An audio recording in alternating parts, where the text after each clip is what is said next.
Coffee खा ली?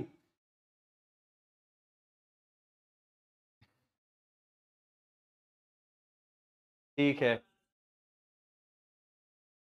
अरे बारे, पूरा रेस्टोरेंट लेके आते हो क्या भाई? सही है, सलाद वलाद बढ़िया, चलो ठीक है। ये सुनो भाई, इतना नहीं खाया करो। हैं? हाँ। देखो भैया, तुम लोग सुनो, कम खाया करो, है ना, क्लास के बीच में फिर मस्त सोते हो बढ़िया। ठीक है। नमक। हाँ, क्योंकि और बच्चों, खाना खाते समय थोड़ा सा ध्यान रखिए, क्वांटिटी कम खाइए, है ना बेटा। ऐसा नहीं कि, हाँ, कम खाइए, कम खाइए। हाँ। नहीं, कुछ लोग तो बैठते हैं खाने, 10 रोटी 15 चली जा रही, 4 किलो चावल चला गया, बढ़िया सेट हो गए मस्त। अब नहीं नहीं, ऐसे नाम नहीं लो किसी के, ठीक है। चलो बच्चों, आ जाओ यार, शुरुआत करते हैं। मैं चाय पिया हूँ, कॉफी पिया हूँ थोड़ी बहुत बस। चलिए, आ जाओ बच्चों, डिस्कशन करते हैं बेटा। तो बच्चों, मैंने इसका आपको बताया था कि two vectors have equal magnitude और उनके बीच में एंगल थीटा है। तब उनका रिजल्टेंट बच्चों क्या बताए थे, वो मुझे फॉर्मूला बता दो, थोड़ी मदद करो बेटा। क्या फॉर्मूला बताया था उसका? आर बराबर, टू। ठीक है बच्चों, और अगर इन दोनों वेक्टर्स के बीच का एंगल मान लो बेटा 90 डिग्री होता, अगर इनके बीच का एंगल 90 डिग्री होता तो रिजल्टेंट जो है वो एंगल बाइसेक्टर होता बच्चों, तो 45 डिग्री बनाता दोनों वेक्टर से, है ना। ठीक। इतनी छोटी छोटी बातें हम लोगों ने बच्चों डिस्कशन कर ली थी। इसी में बच्चों मैं एक सवाल आपको कराना चाहता था, फटाफट से देखिए जरा और मुझे आंसर बताइएगा। सवाल है बेटा, two vectors of magnitude, two vectors of magnitude 10 units, two vectors of magnitude 10 units are inclined at an angle of 120 degree. Two vectors of magnitude 10 unit are inclined at an angle of 120 degree. Find resultant of these vectors. Find resultant of these vectors.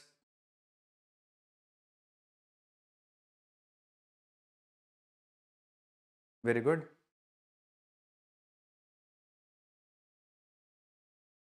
Done है बच्चों? ठीक।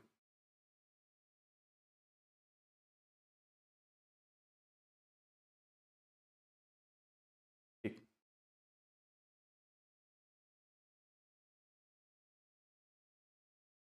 Good. बच्चों, इसको हम लोग कैसे solve करेंगे? Resultant की वैल्यू निकालनी है, तो रिजल्टेंट बराबर, अभी आप सभी ने मुझे फॉर्मूला बताया कि sir 2a cos। Very good बेटा। तो 2a की वैल्यू कितनी है बच्चे? 10 है। और cos थीटा कितना है? 120 डिग्री डिवाइडेड बाई 2, 60 रख देंगे। Very good. तो बेटा ये 20 cos 60 की वैल्यू हो जाएगी 1/2, आंसर आ जाएगा 10। बोलो सही है क्या बच्चे? कितने बच्चों को सही आता है, एक बार हाथ उठा दो बेटा। Very good. अगला लिखिए बच्चों, अगला इंपॉर्टेंट पॉइंट लिखिए। अगला इंपॉर्टेंट पॉइंट लिखिए। क्वेश्चन नहीं बेटा, अगला इंपॉर्टेंट पॉइंट। क्या इंपॉर्टेंट पॉइंट है? मैं ये पहले बच्चों आपको सॉल्व करा दूंगा और उसके बाद मैं उसको रिजल्ट के फॉर्म में लिखवा दूंगा। जरा ध्यान से सुनिए, जो लोग रह गए हैं बच्चों कोई बात नहीं, मैं सवाल फिर से दिखा दूंगा, अभी ध्यान से मेरी बात सुनिए बेटा, बहुत इंपॉर्टेंट है ये बच्चों। मैं आपसे सवाल की तरह पूछूंगा और फिर इसको मैं जनरलाइज कर दूंगा। सवाल ये है कि अगर वेक्टर ए बराबर वेक्टर बी, दोनों के मैग्नीट्यूड बराबर हैं, और बेटा इसका मैग्नीट्यूड ए और बी के मैग्नीट्यूड के भी बराबर है, तो बेटा आपको बताना है then angle between the vectors is how much. बच्चों, अगर दो वेक्टर्स के मैग्नीट्यूड बराबर हो और वो रिजल्टेंट के भी मैग्नीट्यूड के बराबर हो, तो उन वेक्टर्स के बीच का एंगल फाइंड करिए। नहीं बेटा।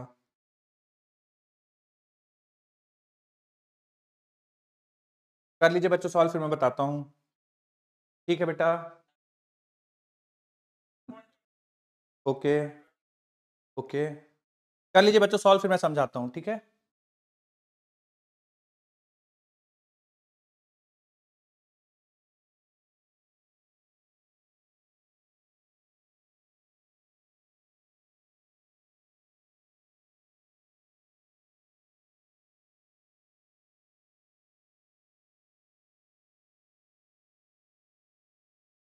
अगर ए और बी के मैग्नीट्यूड बराबर, हाँ वेरी गुड बच्चों, ध्यान से देखिए जरा।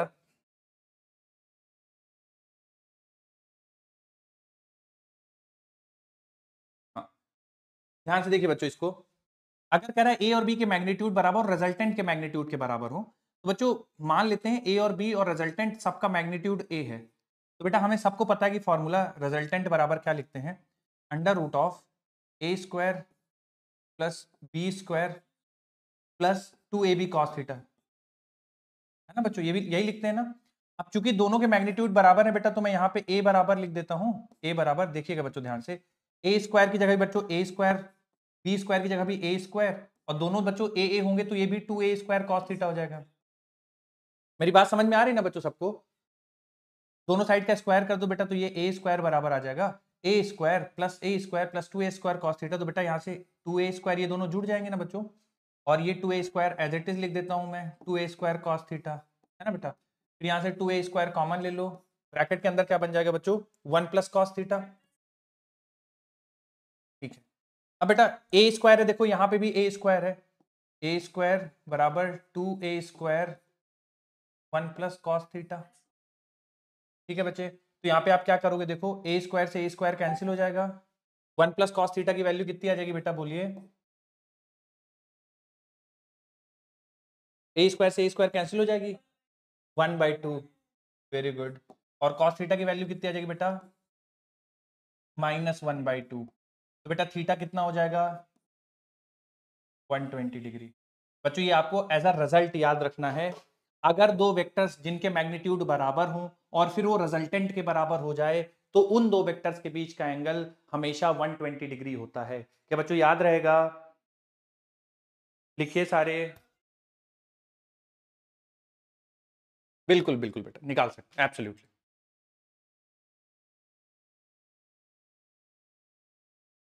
दो वेक्टर्स जिनके मैग्नीट्यूड बराबर हों, दो वेक्टर्स जिनके मैग्नीट्यूड बराबर हों,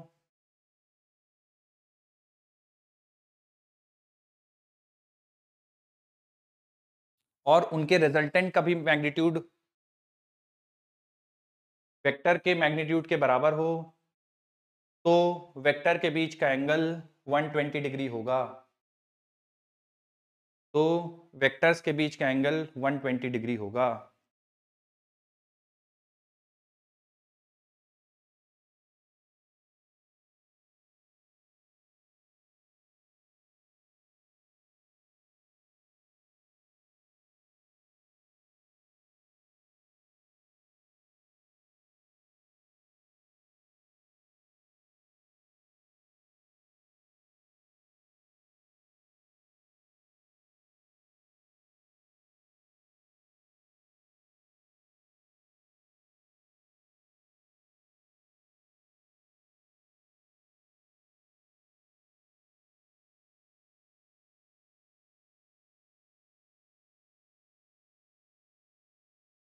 बच्चों लिख लिया है क्या सबने? ठीक, मैं फिर से बोल देता हूं बच्चों, किसी ने नहीं लिखा है तो, दो वेक्टर्स जिनका मैग्नीट्यूड इक्वल हो और उनके रिजल्टेंट का भी मैग्नीट्यूड उन्हीं के बराबर हो, तो उन वेक्टर्स के बीच का एंगल 120 डिग्री होगा। नोट कर लीजिएगा बच्चों, इंपॉर्टेंट पॉइंट है, कुछ सवालों को आपको आसानी से हल करने में मदद करेगा। जैसे ये सवाल देखिए बेटा आप सभी,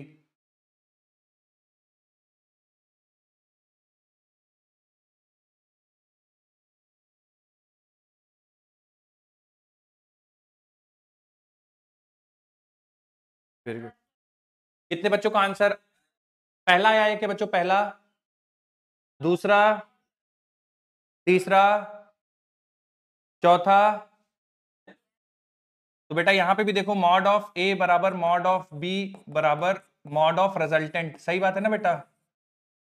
तो दो वेक्टर्स के बीच का एंगल कितना होगा, 120 डिग्री। बहुत हेल्पफुल है बच्चों ये रिजल्ट, प्लीज इसको याद रखिएगा, नोट बना के लिख लीजिए। और बच्चों कुछ तुमको इंपॉर्टेंट चीज बताता हूं मैं, रिलेटेड टू सब्ट्रैक्शन, सॉरी, हाँ क्या नहीं नोट कर पाए बेटा?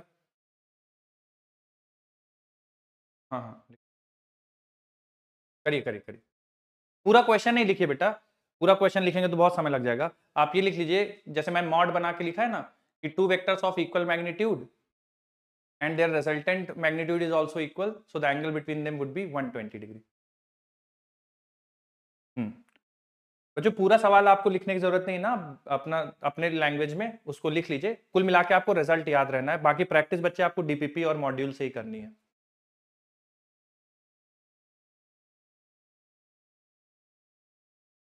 परमिशन हो तो बच्चों बढ़ लिया जाए आगे।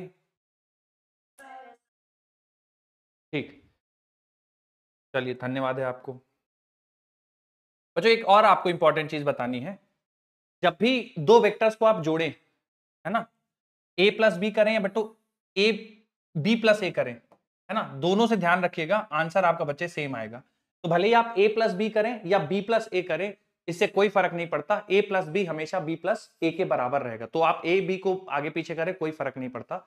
उसके साथ साथ बच्चों इस चीज का भी ध्यान रखेंगे कि a प्लस बी प्लस सी बराबर a प्लस बी प्लस सी होगा। मतलब कहने का कि बच्चों आप जैसे तीन वेक्टर हैं, ध्यान से सुनिएगा बेटा, तीन वेक्टर हैं a b और c, तो बच्चों इससे फर्क नहीं पड़ता है कि आप b प्लस सी को पहले जोड़ दें फिर a जोड़ें, जैसे यहां पे ब्रैकेट के अंदर b प्लस सी लिखा है, तो b प्लस सी को जोड़ दें पहले फिर उसमें a जोड़ें, या फिर बेटा आप a प्लस बी को पहले जोड़ दें फिर उसमें c जोड़ दें, इन दोनों को जोड़ के c जोड़ दो या इन दोनों को जोड़ के उसमें a जोड़ दो, कोई भी फर्क नहीं पड़ेगा। क्या बच्चों मेरी बात समझ में आई है? इनफैक्ट इस चीज से भी नहीं फर्क पड़ेगा बच्चों कि आप a और c को पहले जोड़ दो और बाद में b जोड़ दो, क्योंकि जोड़ने में आप सीक्वेंस मैटर नहीं करता, a प्लस बी प्लस सी बराबर a प्लस बी प्लस सी, तो किसी को भी आगे पीछे जोड़ देंगे बच्चों कोई फर्क नहीं पड़ेगा। क्लियर है आप सभी को? नोट करिए, दोनों पॉइंट्स बना के लिखिए, a प्लस बी बराबर b प्लस ए, इसको बच्चों कॉम्यूटेटिव बोलते हैं, कॉम्यूटेटिव।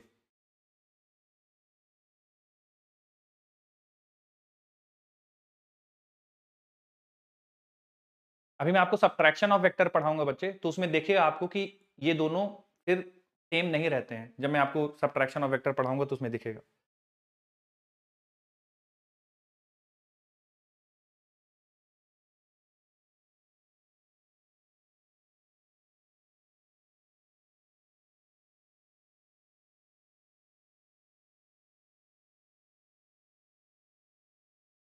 ध्यान है बेटा, दोनों पॉइंट लिखिए लिखिए। Vector addition is commutative, a plus B बराबर b प्लस ए। किसको बेटा? हाँ, इससे कोई फर्क नहीं पड़ता है कि जैसे a प्लस बी प्लस सी तीन वेक्टर हैं, a b और c, ठीक है, तो bc को जोड़ दे पहले या फिर ab को पहले जोड़ दे फिर c जोड़े, उससे कोई फर्क नहीं पड़ेगा। ठीक है, कोई भी दो वेक्टर पहले जोड़ के तीसरा जोड़ा जा सकता है, एसोसिएटिव बोलते हैं इसको।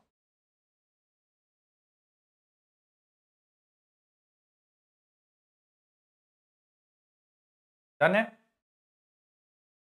चलिए अगली हेडिंग डालिए बच्चों, सब्ट्रैक्शन ऑफ टू वेक्टर्स। अगली हेडिंग डालिए बच्चों, सब्ट्रैक्शन ऑफ टू वेक्टर्स।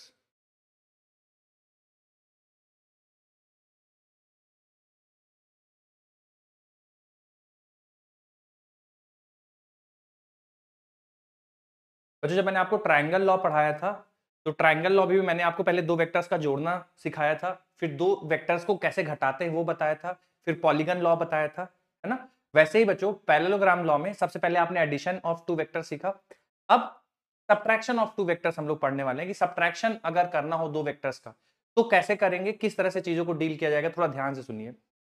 देखिए बच्चों, सब्ट्रैक्शन ऑफ वेक्टर अगर आप देखो तो एडिशन ऑफ वेक्टर की ही तरह है सेम, अगर आपको अलग से नहीं पढ़ाया जाएगा तब भी इसके सवाल हल हो जाएंगे, लेकिन एक्स्ट्रा पढ़ाने का केवल लॉजिक इतना है बच्चों, ताकि एक फॉर्मूला बने और उस फॉर्मूले से आप जल्दी जल्दी सवाल कर पाओ। ठीक है, जैसे मैं आपको समझाने के लिए लेता हूं बच्चों, मान लो दो वेक्टर हैं आपके पास, ऐसे करके गिवन है, एक वेक्टर ए गिवन है कुछ इस तरह से, और बेटा एक वेक्टर बी गिवन है कुछ इस तरह से। ठीक है, वेक्टर ए कुछ गिवन है, कुछ वेक्टर बी गिवन है, और इन दोनों के बीच का एंगल भी बच्चों हमको गिवन है थीटा। पर सवाल में हमसे a प्लस बी नहीं पूछा गया है, सवाल में बेटा हम लोगों से a माइनस बी पूछा गया है। ठीक है, मैं सवाल बता देता हूं। इस बार हमको रिजल्टेंट तो फाइंड करना है, लेकिन a प्लस बी का रिजल्टेंट नहीं फाइंड करना बेटा, हमें a माइनस बी का रिजल्टेंट फाइंड करना, कि a माइनस बी का जो रिजल्टेंट होगा उसका मैग्नीट्यूड क्या होगा। तो तुमने बोला कि सर बहुत आसान है, आप a वेक्टर में ना माइनस ऑफ बी जोड़ दीजिए। मैंने कहा ठीक है बेटा। तो माइनस ऑफ बी वेक्टर कुछ ऐसा दिखेगा बच्चों, मेरी बात जरा ध्यान से देखिएगा, आप सुनिएगा। माइनस ऑफ बी वेक्टर बच्चों कुछ ऐसा दिखेगा। बोलिए बच्चों, आप सारे सहमत हैं मुझसे, बोलिए, है ना। नेगेटिव में केवल डायरेक्शन ही बदल जाती है, मैग्नीट्यूड सेम रहता है। ठीक है, तो माइनस बी वेक्टर कुछ ऐसा दिखेगा। तो मुझे बेटा वेक्टर ए और माइनस ऑफ वेक्टर बी के बीच का रिजल्टेंट निकालना है। बच्चों अगर पहले वेक्टर ए का मॉड मान लीजिए मैं ए मानता हूं और वेक्टर बी का मैंने मॉड बी माना था, तो बच्चों जब मैंने माइनस बी किया है तो वेक्टर बी का मॉड क्या बदल जाएगा बच्चों या सेम रहेगा? तो बच्चा अगर इसको बी माना था तो क्या इसको भी बी बोल सकता हूं? बोलो बेटा। अब इसको तुम ऐसा सोचो बेटा, बहुत ध्यान से सुनिएगा, अगली लाइन सबसे ज्यादा इंपॉर्टेंट है, अगर आप समझ जाइएगा तो आपको आगे की डिस्कशन बहुत आसान लगेगा। ध्यान सुनिएगा बेटा, अगर ये वेक्टर ए है और ये वेक्टर बी है, उनके बीच का एंगल थीटा मैं जोड़ता हूं, ठीक है, तो मुझे parallelogram law of vector addition पता है। अब मुझे वेक्टर ए में माइनस ऑफ वेक्टर बी जोड़ना है, तो मैं क्या करूंगा बच्चों, इसको एक अलग वेक्टर की तरह ट्रीट करूंगा। मैं सोचूंगा कि एक और वेक्टर गिवन है और वेक्टर ए गिवन है, और उनके बीच का एंगल बच्चों अब कितना हो जाएगा? अगर ये थीटा था तो अब इन दोनों बीच का एंगल कितना हो जाएगा? क्या बच्चों पाई माइनस थीटा लिखना सही रहेगा? ठीक है, तो अब ये एक नया सवाल बन गया है, parallelogram law of vector addition ही, बट एक सवाल नया बन गया कि दो वेक्टर ए और बी हैं, उनके बीच का एंगल पाई माइनस थीटा है, तो उनका रिजल्टेंट कैसे निकालोगे? तो आप बोलेंगे सर इसको करना तो हम लोग को अभी आता है। मैंने कहा कैसे बेटा? आपने बोला कि सर ए स्क्वायर लिख देंगे, मैंने कहा ठीक है, प्लस बी स्क्वायर लिख देंगे, मैंने कहा ठीक है। फिर बोला तुमने कि sir two A B cos of बच्चों क्या लिखेंगे?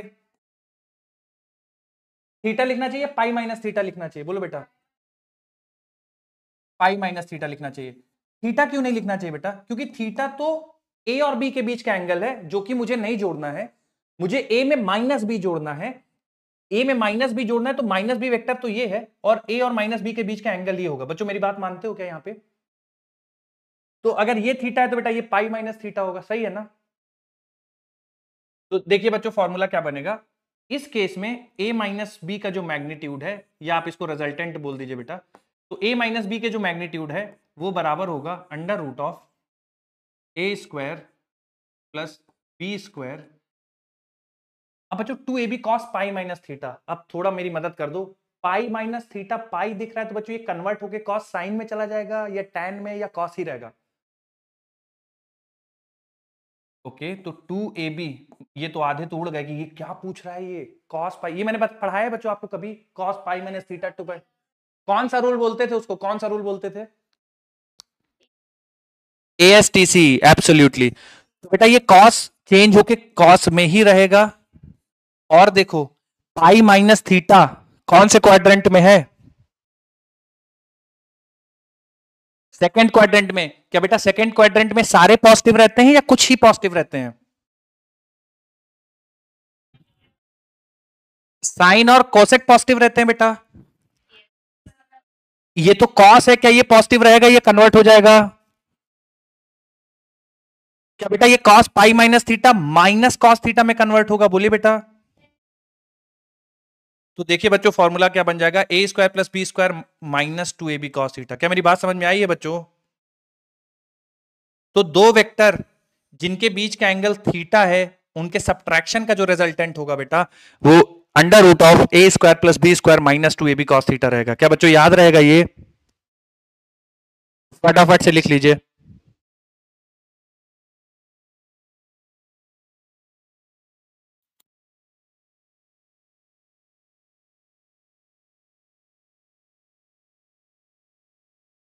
बोलिए।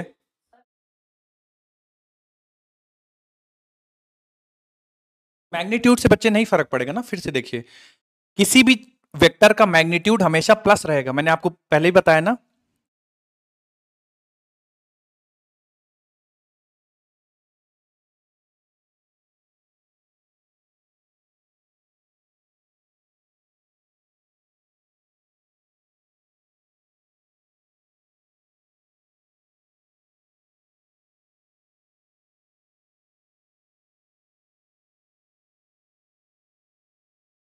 गुड।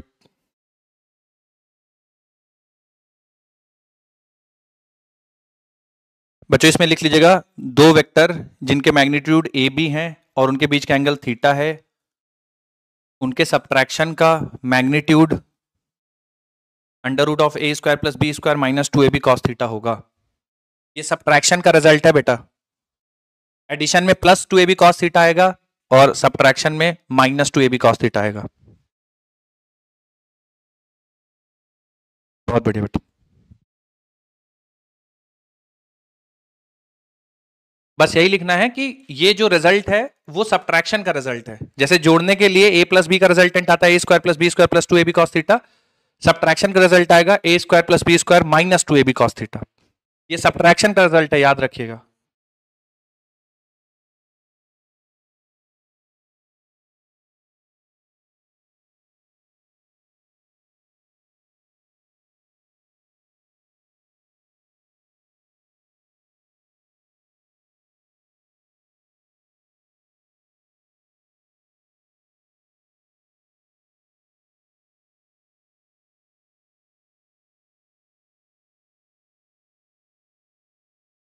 चलिए बच्चों, कुछ इंपॉर्टेंट पॉइंट्स मैं इससे रिलेटेड आपको दिखा देता हूं।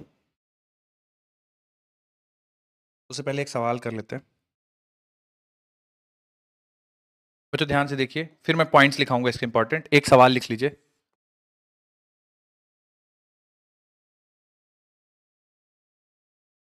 सारे बच्चे सॉल्व करेंगे, कोई किसी को डिस्टर्ब नहीं करेगा। सॉल्व हो गया, बहुत अच्छी बात है, आराम से बैठिए, दूसरों को डिस्टर्ब नहीं करिए।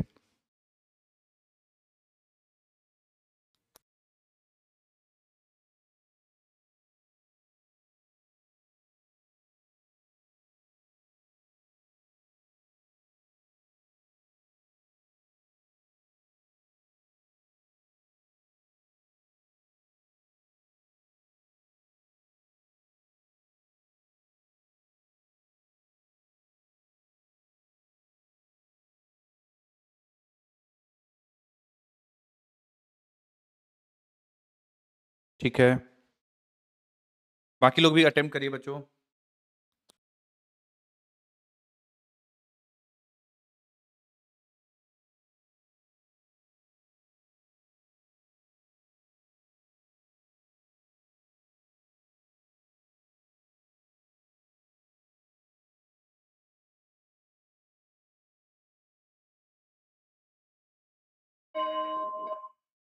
बच्चों कितने बच्चों ने कंप्लीट कर लिया, एक बार मुझे बता दो हाथ उठा के जरा, कितने बच्चों का हो गया है।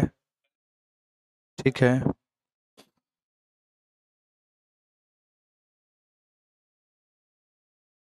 बच्चों इसके लिए जैसे इसमें बोला गया है बच्चों, थोड़ा सा मेरे आप लोगों को क्लिक हो जाए तो मुझे बता देना। जैसे सवाल में बोला गया है if the magnitude of sum of two unit vectors is √2, तो मुझे बच्चों बताना क्या मैं ये वाला फॉर्मूला यूज कर सकता हूं या नहीं, अगर हाँ तो क्यों और नहीं तो क्यों। 2a cos थीटा बाई 2, क्या बच्चों ये फॉर्मूला यूज किया जा सकता है, यस और नो? बोलिए बेटा, क्यों यूज कर सकते बेटा? हाँ देखिए क्वेश्चन में पढ़िए ना, magnitude of sum of two unit vectors. बच्चों यूनिट वेक्टर्स क्या होते हैं? 1 होता है, तो उनका रिजल्टेंट बेटा √2 है, यानी रिजल्टेंट √2 है, तो √2 बराबर 2, ए की वैल्यू के बच्चे 1 रख देना चाहिए, बोलिए। और cos थीटा बाई 2, बच्चों जरा ध्यान से देखिए, ये 2 नीचे आ गया तो बच्चों क्या ये 1/√2 बन जाएगा? तो 1/√2 cos थीटा बाई 2, तो बेटा यहां से देखिए, ये मैं क्या cos 45 डिग्री लिख सकता हूं बेटा, ये cos 45 डिग्री तो होता है 1/√2, है ना? तो इसका मतलब थीटा बाई 2 45 डिग्री है, तो बेटा थीटा क्या 90 डिग्री हो जाएगा, बोलिए बेटा, है ना? और अभी मैंने आपको जस्ट सम बताया बच्चों, दो वेक्टर्स के सब्ट्रैक्शन का रिजल्टेंट पूछा, magnitude of subtraction of these two unit vectors. तो रिजल्टेंट बच्चों अभी मैंने आपको समझाया क्या होता है, under root of A square plus B square plus 2ab cos theta या minus 2ab cos theta, subtraction के लिए माइनस 2ab cos थीटा। तो बेटा जब आप cos 90 डिग्री पुट करेंगे तो क्या लास्ट वाला टर्म जीरो हो जाएगा बेटा? ये पूरी चीज जीरो हो जाएगी ना cos 90 की वजह से। तो रिजल्टेंट देखिए क्या बनेगा, under root of A square, जो कि यूनिट वेक्टर है तो 1 का स्क्वायर, बी भी यूनिट वेक्टर है तो 1 का स्क्वायर, क्या बच्चों आंसर √2 आ जाएगा। तो रिजल्टेंट जो है बच्चों, जो सम का रिजल्टेंट आ रहा है वही सब्ट्रैक्शन का भी रिजल्टेंट आ रहा है। बोलो क्लियर है क्या बच्चे? नोट कर लीजिए फटाफट से।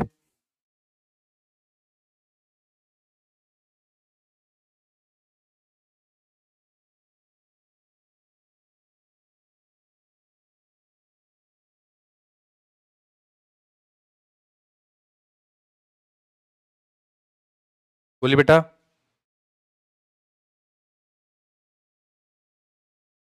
राइट,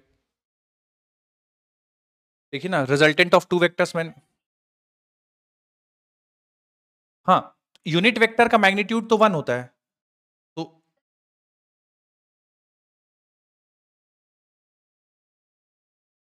एक सेकंड, एक एक करके बोलिए बच्चे, सारे लोग बोलेंगे ना तो मेरे पास बिल्कुल आवाज नहीं होती। तो ये बताओ, दो यूनिट वेक्टर हैं, एक का मैग्नीट्यूड, दोनों यूनिट है, तो क्या दोनों के मैग्नीट्यूड 1 1 होंगे? तो क्या दोनों मैग्नीट्यूड अलग हैं या सेम हो गए? फिर लगा सकते हैं अब।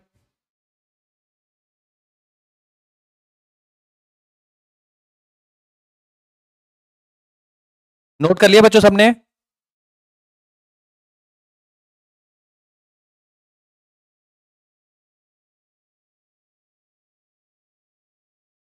चलिए बच्चों। हम्म।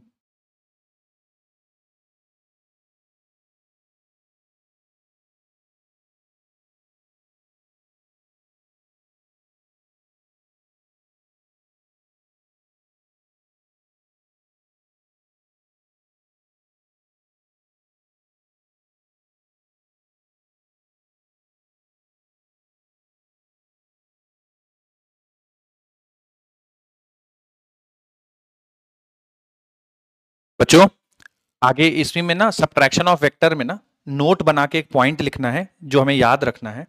तो मैं बोल रहा हूं, जरा लिखिए आप।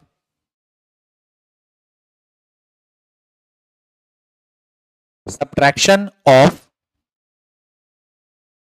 नोट बना के लिखना है बच्चों, क्योंकि ये पॉइंट जो मैं रिजल्ट बताऊंगा इसको याद रखना है आपको। लिखिए बेटा, subtraction of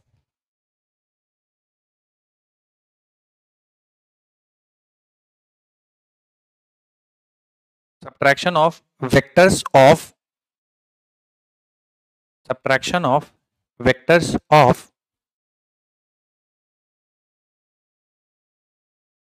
equal magnitude, subtraction of vectors of equal magnitude having theta angle between them, having theta angle between them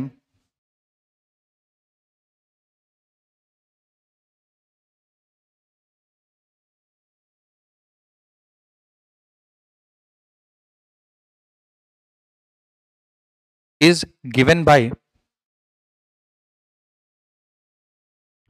is given by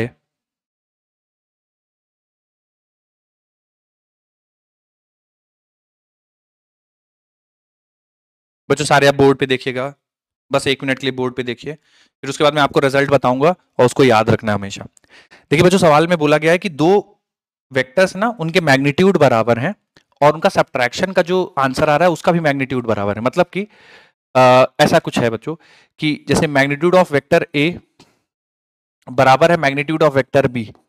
ठीक है, ध्यान से देखिए बच्चों बोर्ड पे सारे, दो वेक्टर जिनके मैग्नीट्यूड बराबर है। ठीक है, मान लेता हूं मैं ए मान लेता हूं, two vectors having magnitude, having equal magnitudes. ठीक है, अब इनके बच्चों सब्ट्रैक्शन का रिजल्ट निकालना है, ए माइनस बी की वैल्यू निकालनी है। जरा ध्यान से देखिएगा बेटा, दो वेक्टर्स जिनके मैग्नीट्यूड बराबर हैं उनके सब्ट्रैक्शन का रिजल्ट निकालना है।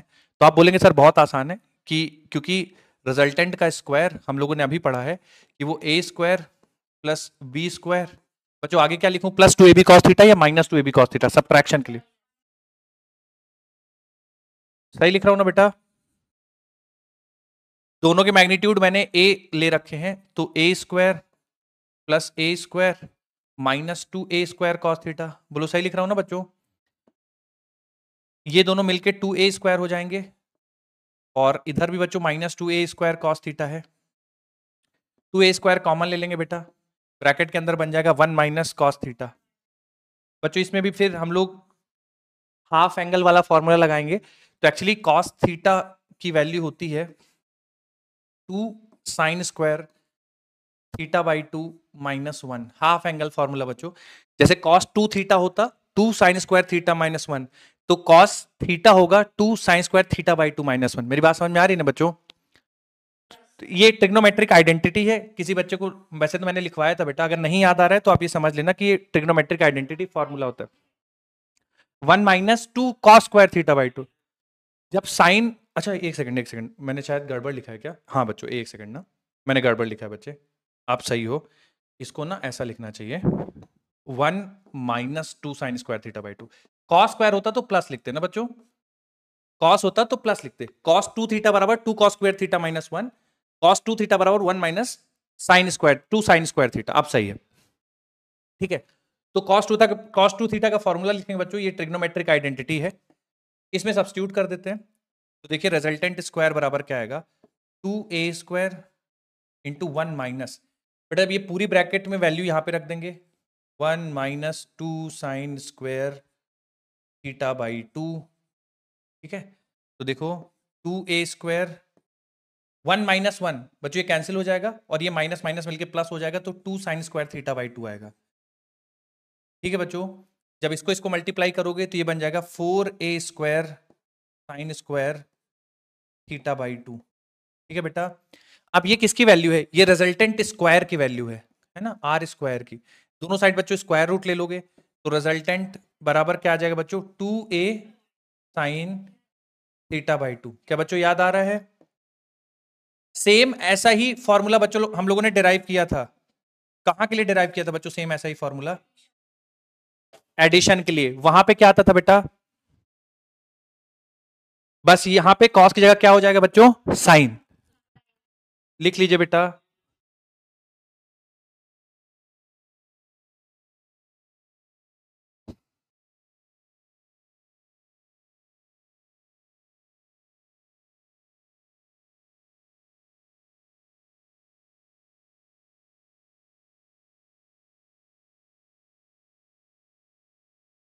बच्चों आपको डेरिवेशन कुछ भी नहीं याद रखना, 1% भी इंपॉर्टेंट नहीं है।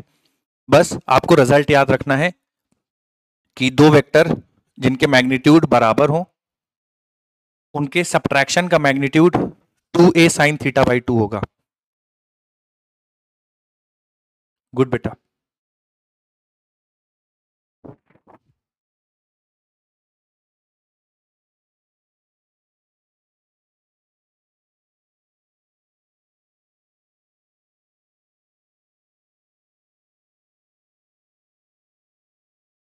दो वेक्टर जिनके मैग्नीट्यूड बराबर हों उनका रिजल्टेंट, उनके सब्ट्रैक्शन का resultant 2a sine theta by 2 होगा।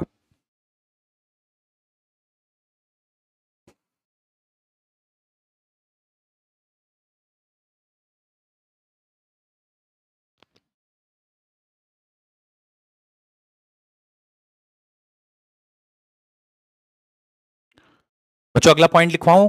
अगला इंपॉर्टेंट पॉइंट लिखिए बेटा, अगला इंपॉर्टेंट पॉइंट लिखिए। इफ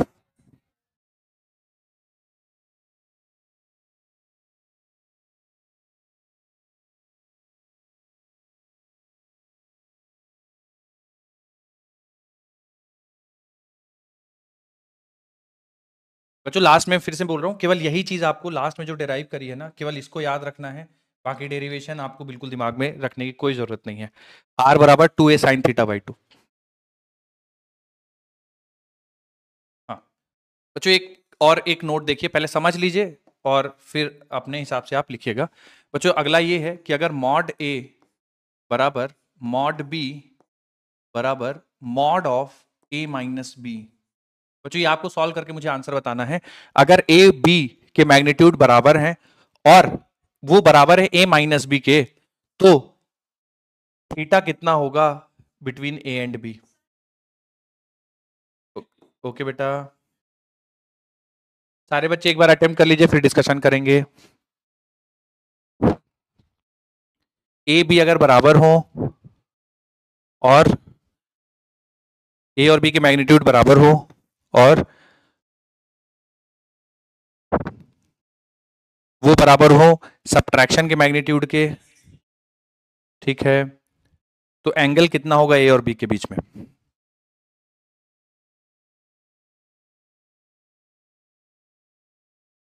बच्चों मैं लिख रहा हूं और जिसको भी क्लिक कर जाए मैं कुछ क्वेश्चन पूछूंगा बेटा, और जिसको भी आंसर पता हो बता सकता है।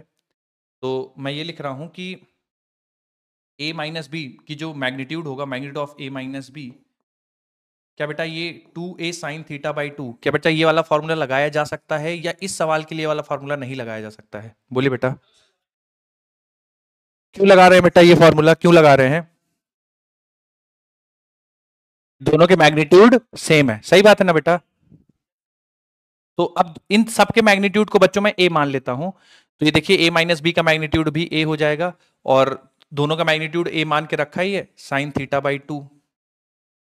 ठीक है बेटा, यहां से कैंसिल हो जाएगा, तो 1/2 यानी साइन थीटा बाई 2 बराबर 1/2। बेटा यहां से थीटा बाई 2, ये कितने, ये किसकी बच्चों वैल्यू होती है? 1/2, 30 डिग्री, है ना। तो थीटा बाई 2 बेटा 30 डिग्री के बराबर हो जाएगा, तो थीटा 60 डिग्री के बराबर होगा। बच्चों ये आपको रिजल्ट याद रखना है, अत्यंत इंपॉर्टेंट रिजल्ट। दो वेक्टर जिनके मैग्नीट्यूड बराबर हों और उनके सब्ट्रैक्शन का भी मैग्नीट्यूड वेक्टर के मैग्नीट्यूड के बराबर हो, तो उनके बीच का एंगल 60 डिग्री होता है।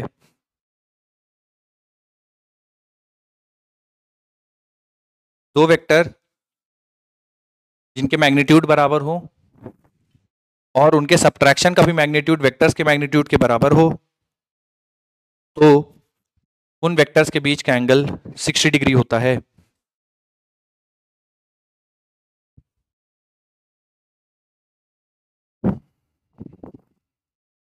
बच्चों सारे बच्चे इस क्वेश्चन का आंसर देना, मैं बोल रहा हूं। दो वेक्टर बराबर हो और उनके रिजल्टेंट यानी a प्लस बी का भी मैग्नीट्यूड उनके बराबर हो, तो उनके बीच का एंगल कितना होता है? 120 डिग्री। और सब्ट्रैक्शन के बराबर हो, ये तीनों बराबर हो, तो बच्चा कितना? 60 डिग्री। Very good. बच्चों ये वाला फॉर्मूला कब लगाया जाएगा सब्ट्रैक्शन का, बोल दो जरा एक बार। Very good, very good. बच्चों जब कर लेना तो बताना, सवाल कराने हैं फिर। ठीक ठीक। चलिए बच्चों सवाल देखिए, जल्दबाजी में मत करिएगा, आराम से सवाल पढ़िए, क्या कह रहा है क्या पूछ रहा है उसके बाद करिएगा। कोई जल्दबाजी नहीं बच्चों, जल्दी खत्म करके कुछ नहीं होगा, आराम से समय लीजिए, सवाल पढ़िए।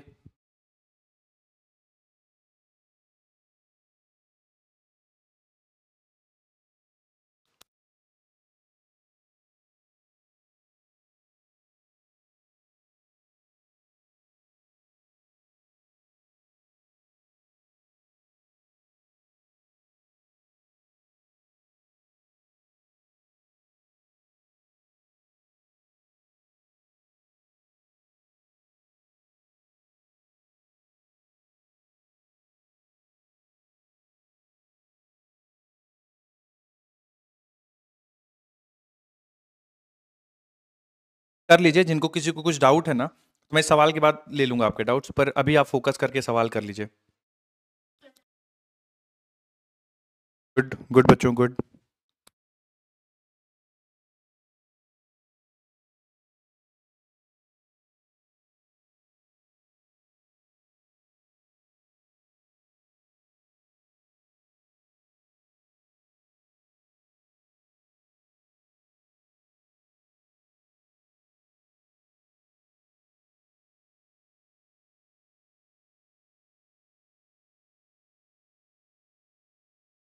कितने बच्चों ने कंप्लीट कर लिया बेटा, एक बार हाथ उठा दो तो। कितने बच्चों ने कर लिया, हाथ उठाओ।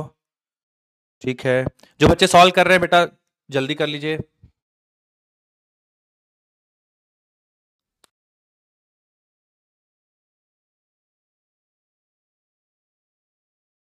बढ़िया सवाल है बेटा, जितना हम लोगों ने कॉन्सेप्ट कवर किए हैं उन सबको यूज कर ले रहा है यहाँ पे।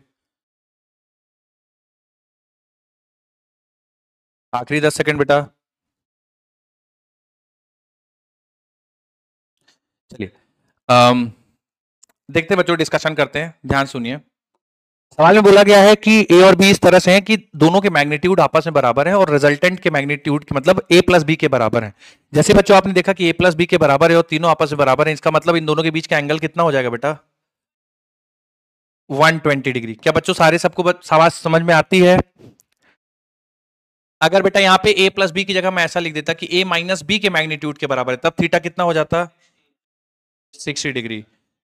अब यहां पे बच्चों हमसे a माइनस बी के बारे में पूछा गया है और दोनों के मैग्नीट्यूड बराबर हैं, ठीक है। तो हम लोग को पता है कि जब मैग्नीट्यूड बराबर होते हैं तो a माइनस बी का जो मॉड है वो बेटा हम लोग लिख देते हैं 2a साइन थीटा बाई 2। बोलो सही है बेटा? तो देखिए यहां से a माइनस बी का मुझे मैग्नीट्यूड निकालना है और आप देखो सारे ऑप्शन में मैग्नीट्यूड ऑफ a के टर्म्स में निकाला है, तो मैं यहाँ पे 2 टाइम्स मैग्नीट्यूड ऑफ a लिख देता हूं क्योंकि दोनों का मैग्नीट्यूड बराबर ही है। और साइन थीटा की जगह क्या लिखना चाहिए बोलिए बेटा?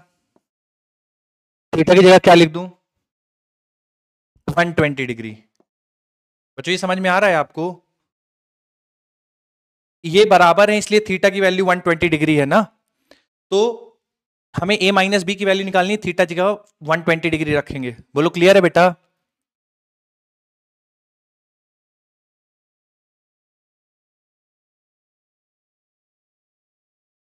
मेरी बात सुनिए बच्चों, आप देखिए ये बढ़िया, इसीलिए मैं बोल रहा हूं कि ये अच्छा सवाल है क्योंकि ये बेसिक कॉन्सेप्ट पे आपके हिट करता है। देखो बेटा मैंने आपको जो आंसर यहां पे लिखवाया है उसमें थीटा क्या है बेटा? बोलिए थीटा क्या है? दो वेक्टर्स के बीच में एंगल है या जो आप माइनस बी कर दिया उसके बाद जो एंगल बना वो है? थीटा क्या है बेटा? दो वेक्टर्स के बीच का एंगल है ना थीटा बेटा, बोलो। हाँ, अब इस चीज को ध्यान रखिएगा। अब वापस सवाल पढ़ते हैं। अब सवाल में बोला गया है ए और बी वेक्टर इस तरह से हैं कि ए प्लस बी का जो मॉड है वो ए के मॉड और बी के मॉड के बराबर है ना। तो जैसे ही आपने ये स्टेटमेंट पढ़ा आपने एक चीज डिसाइड कर ली कि उन दोनों के बीच का एंगल 120 डिग्री होगा। बोलो बेटा, है ना। अब a माइनस बी के बारे में पूछा गया, देन a माइनस बी में बी इक्वेटेड टू। तो बच्चों जब आप a माइनस बी करेंगे, जब सब्ट्रैक्ट करेंगे, तो क्या a और b के बीच का एंगल चेंज होगा? क्या नहीं, a और माइनस बी के बीच का एंगल चेंज होगा ना बेटा। a और b के बीच तो थीटा ही रहेगा, बोलिए, है ना। तो इस फॉर्मूले में जो थीटा हम लोग यूज करते हैं बेटा वो a माइनस बी के बीच का एंगल है या a और b के बीच का एंगल है? बोलो बेटा। तो बेटा यहां पे 120 डिग्री रखना चाहिए या 60 रखना चाहिए? बोलो 120 डिग्री रखना चाहिए ना। क्लियर है क्या कंफ्यूजन? ये तुम कहां थे अभी पिछली वाली क्लास में बेटा? कितना मैंने आपको समझाया है, ये पिछली क्लास का रिजल्ट यूज किया है। अगर दो वेक्टर के मैग्नीट्यूड बराबर हों और वो रिजल्टेंट के मैग्नीट्यूड के बराबर हो तो वेक्टर्स के बीच का एंगल 120 डिग्री होता है, ठीक है बच्चों?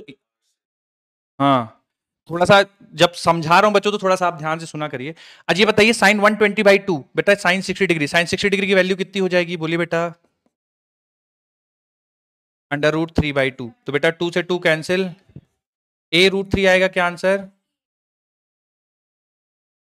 चौथा ऑप्शन आएगा ना बेटा। कितने बच्चों ने सही सोच लिया था, सही कर लिया था? हाथ उठा दो एक बार। Very good. जिनका गड़बड़ था बच्चों समझ में आया है अब? हाँ बोलिए। ठीक,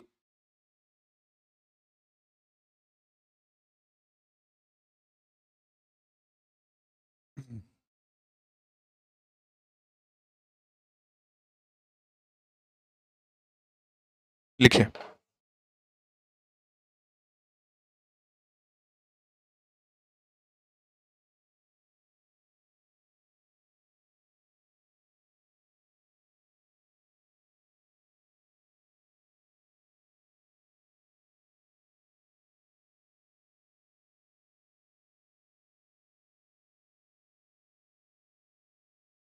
बच्चों हो जाए तो मुझे बता देना, फिर अगला मैं पढ़ाऊंगा आपको।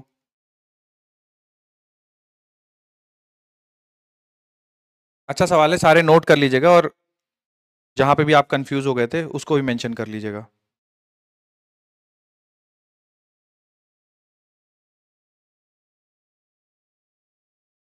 बच्चों अगला नोट बना के लिखिए।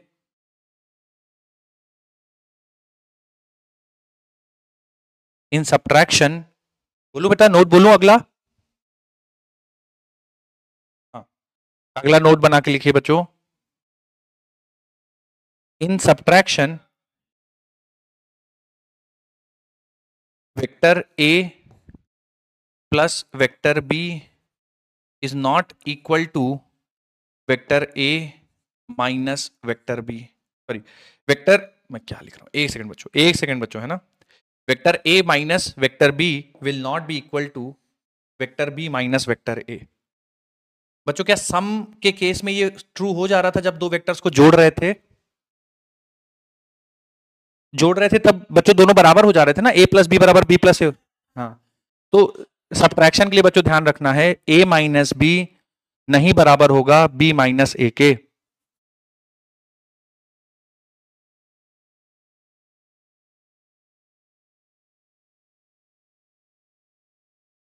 लिख लीजिए इसके नीचे बच्चों line, it does not follow, it does not follow commutative law,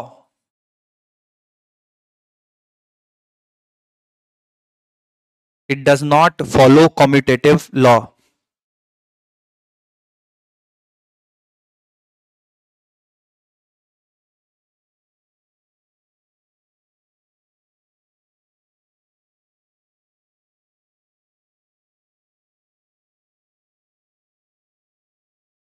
अगला पॉइंट लिखिए बच्चों, मतलब जब रेडी हो मुझे बता देना, मैं अगला point लिखवाऊंगा।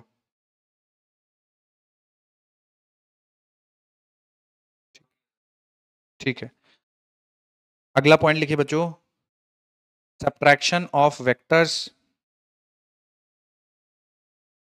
Subtraction of vectors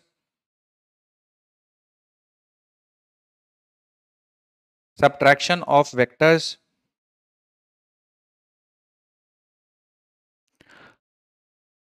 is not distributive, subtraction of vectors is not distributive।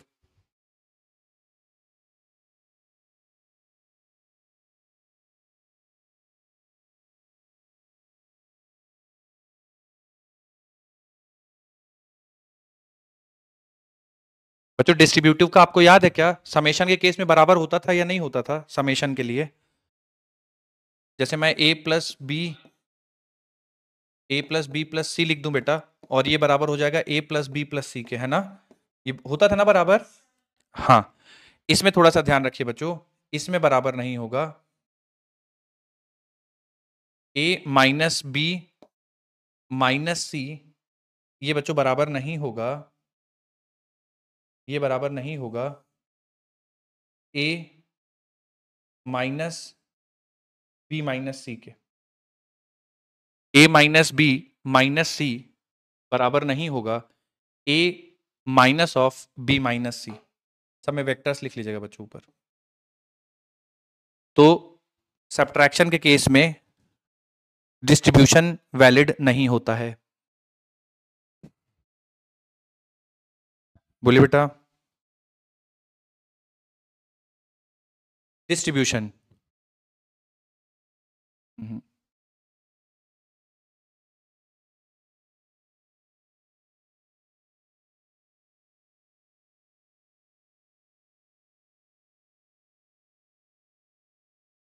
Distribution ठीक है, कुल मिला के बच्चे ये लेफ्ट हैंड साइड और राइट हैंड साइड ठीक है, टेक्निकल टर्म ठीक है, बट ये दोनों पार्ट इक्वल नहीं होंगे बच्चों, है ना।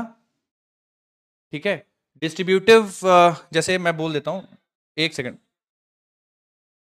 हाँ हाँ, a इंटू बी प्लस सी बराबर ए बी प्लस ए सी, है ना बेटा, ये हो जाएगा तुम्हारा डिस्ट्रीब्यूटिव। हाँ ठीक है, लिख लो बेटा इसको। बाकी कॉन्सेप्ट याद रखना, टर्म ठीक है। एसोसिएटिव लिख लो बच्चों, मैंने पहले वाले में एसोसिएटिव लिखवाया या वहां डिस्ट्रीब्यूटिव लिखवाया है? हाँ, तो बेटा एसोसिएटिव ही लिखो। उससे बच्चों ज्यादा एकदम परेशान मत होना, कुछ ऐसा बहुत ज्यादा फर्क नहीं है, बस आपको याद रखना कि ये लेफ्ट हैंड साइड इस केस में इसके बराबर नहीं होगा। ठीक है,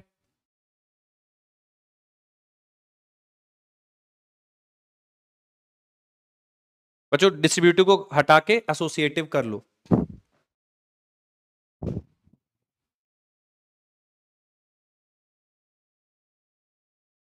लिख लिया बच्चों? ठीक है, अगला इंपॉर्टेंट पॉइंट देखिए बच्चों, जैसे मैंने आपको बताया था कि दो वेक्टर्स अगर इक्वल मैग्नीट्यूड के हैं, ठीक है, दो वेक्टर्स अगर इक्वल मैग्नीट्यूड के हैं, वेक्टर ए और वेक्टर बी, दो वेक्टर्स इक्वल मैग्नीट्यूड के हैं, मान लो 10 और 10, ठीक है, तो बच्चों इनका रिजल्टेंट मान लेते हैं, इनके बीच का एंगल मान लेते हैं कुछ 60 डिग्री है, बच्चों इनका रिजल्टेंट किस एंगल पे होगा दोनों वेक्टर से? बच्चों कितने एंगल पे होगा? 30 डिग्री। बच्चों भूल गए क्या तुम लोग? अलॉन्ग एंगल बाइसेक्टर होता था, याद है ना? भूलो नहीं बेटा। हाँ, अलॉन्ग एंगल बाइसेक्टर होगा रिजल्टेंट, बताया था ना मैंने आपको। अब हाँ, अब मान लो बेटा जैसे ये वेक्टर ए बराबर ये है, वेक्टर बी बराबर ये है, अब वेक्टर ए और माइनस वेक्टर बी कर दूं बेटा, मतलब दोनों की मैग्नीट्यूड अभी भी 10 है, और माइनस वेक्टर बी कर दूं, मतलब ऐसा कुछ आ जाए, अभी भी मैग्नीट्यूड दोनों के बराबर ही है बेटा, है ना, मैग्नीट्यूड दोनों के बराबर है। तो ये मान लो अब ये 10 यूनिट होगा और ये बच्चों ये भी 10 यूनिट है। अब जो सब्ट्रैक्शन का रिजल्टेंट होगा, क्योंकि ये तो मान लेते अगर ये बी वेक्टर है बेटा और ये ए वेक्टर है, तो ये तो ए वेक्टर एज इट इज रहा, इसकी जगह मैंने माइनस बी वेक्टर कर दिया है, तो बताओ बच्चों इसका रिजल्टेंट किस डायरेक्शन में होगा और दोनों वेक्टर से कितना कितना एंगल बनाएगा?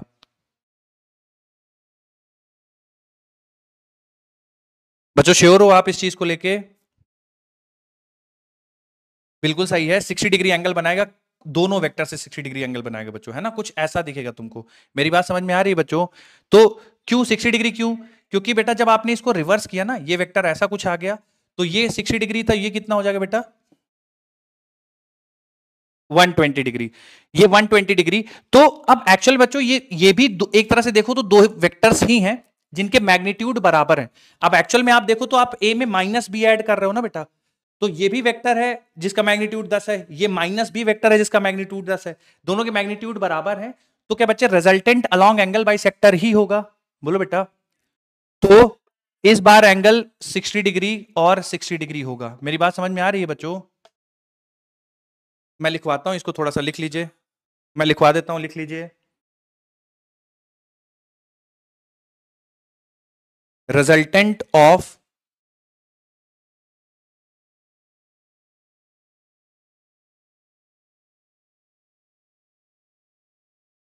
resultant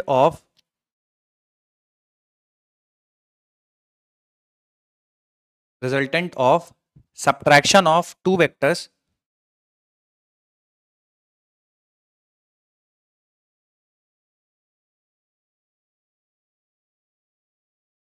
resultant of subtraction of two vectors will be at an angle of will be at an angle of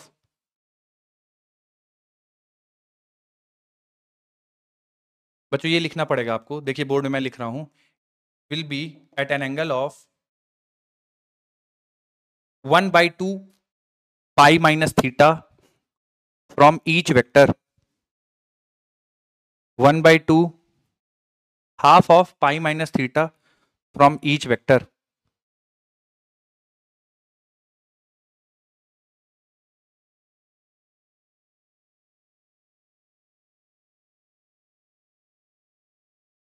बच्चों लिख लिया क्या?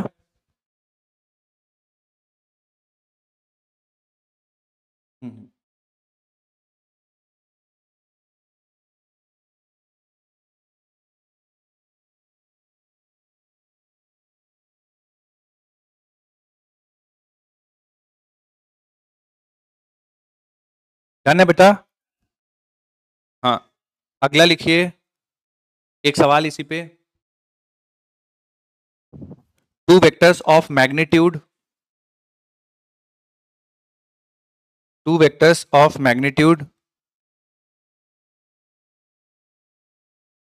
3 unit each two vectors of magnitude 3 unit each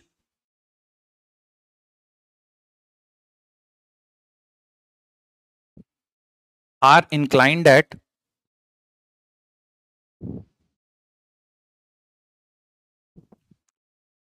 are inclined at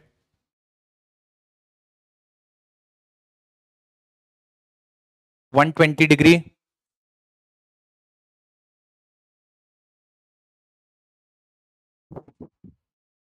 are inclined at 120 degree. Find angle made by find angle made by find angle made by a minus b find angle made by a minus b from each vector. Good beta. Angle made by good beta. Angle made by a minus b from each vector. Done है क्या बेटा? क्या होगा answer बताओ बेटा? 30 degree. Clear है क्या बच्चों?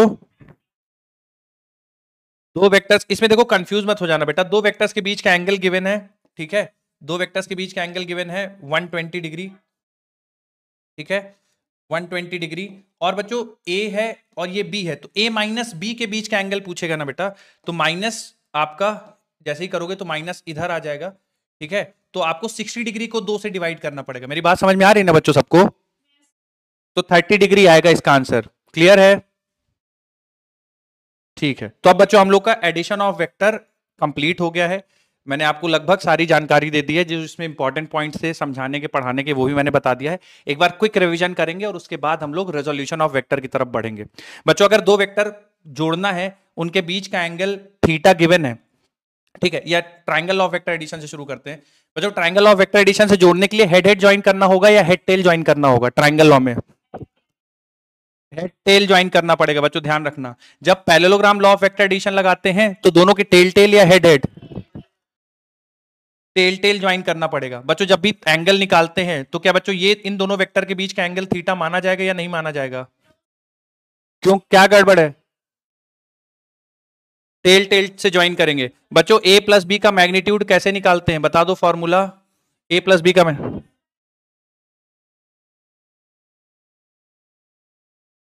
2ab cos theta. सही है क्या बेटा? क्या बेटा a प्लस बी बराबर होगा b प्लस ए के? अगर बच्चों दो वेक्टर्स जिनके मैग्नीट्यूड बराबर हो, उनका रिजल्टेंट समेशन के केस में क्या लिखते हैं? दो वेक्टर जिनके मैग्नीट्यूड बराबर हो.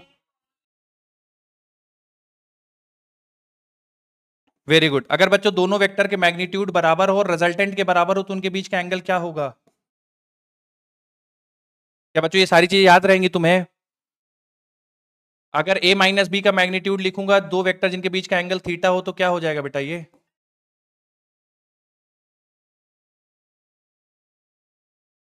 बोलो सही है बेटा. दो वेक्टर्स के मैग्नीट्यूड बराबर हो और उनके बीच का एंगल थीटा हो, तो उनका रिजल्ट a माइनस बी की वैल्यू कितनी आएगी बेटा? दो वेक्टर जिनके मैग्नीट्यूड बराबर हो, उनके बीच का एंगल थीटा. तो बोलो बच्चों याद रहेगा ये? क्या बेटा a प्लस बी बराबर होगा b minus A, sorry a minus B, क्या बेटा b माइनस ए के बराबर होगा? मैं सही कर देता हूं इसको. a माइनस बी क्या बेटा b माइनस ए के बराबर होगा? अगर ए बी के मैग्नीट्यूड बराबर हो और a माइनस बी के बराबर हो, दोनों के बीच का एंगल कितना होगा? दो वेक्टर्स जिनके मैग्नीट्यूड बराबर हो बेटा, उनका रिजल्टेंट यानी a प्लस बी कितना एंगल बनाएगा दोनों वेक्टर से? दो वेक्टर जिनके मैग्नीट्यूड बराबर हो, उनका रिजल्टेंट कितना बनाएगा दोनों वेक्टर से? Theta by 2. क्या बेटा सही बोल रहा हूं ये? और सब्ट्रैक्शन के केस में फिर कितना हो जाएगा? पाई माइनस थीटा बाई 2. याद रहेगा बच्चों ये सारी इंपॉर्टेंट चीजें? चलो आगे बढ़ते हैं बच्चों. रेजोल्यूशन ऑफ वेक्टर मैं समझाता हूं तुमको थोड़ा, है ना. चलो हेडिंग डालिए बेटा, रेजोल्यूशन ऑफ वेक्टर्स. हेडिंग डालिए बेटा, रेजोल्यूशन ऑफ वेक्टर्स. बोलिए बेटा.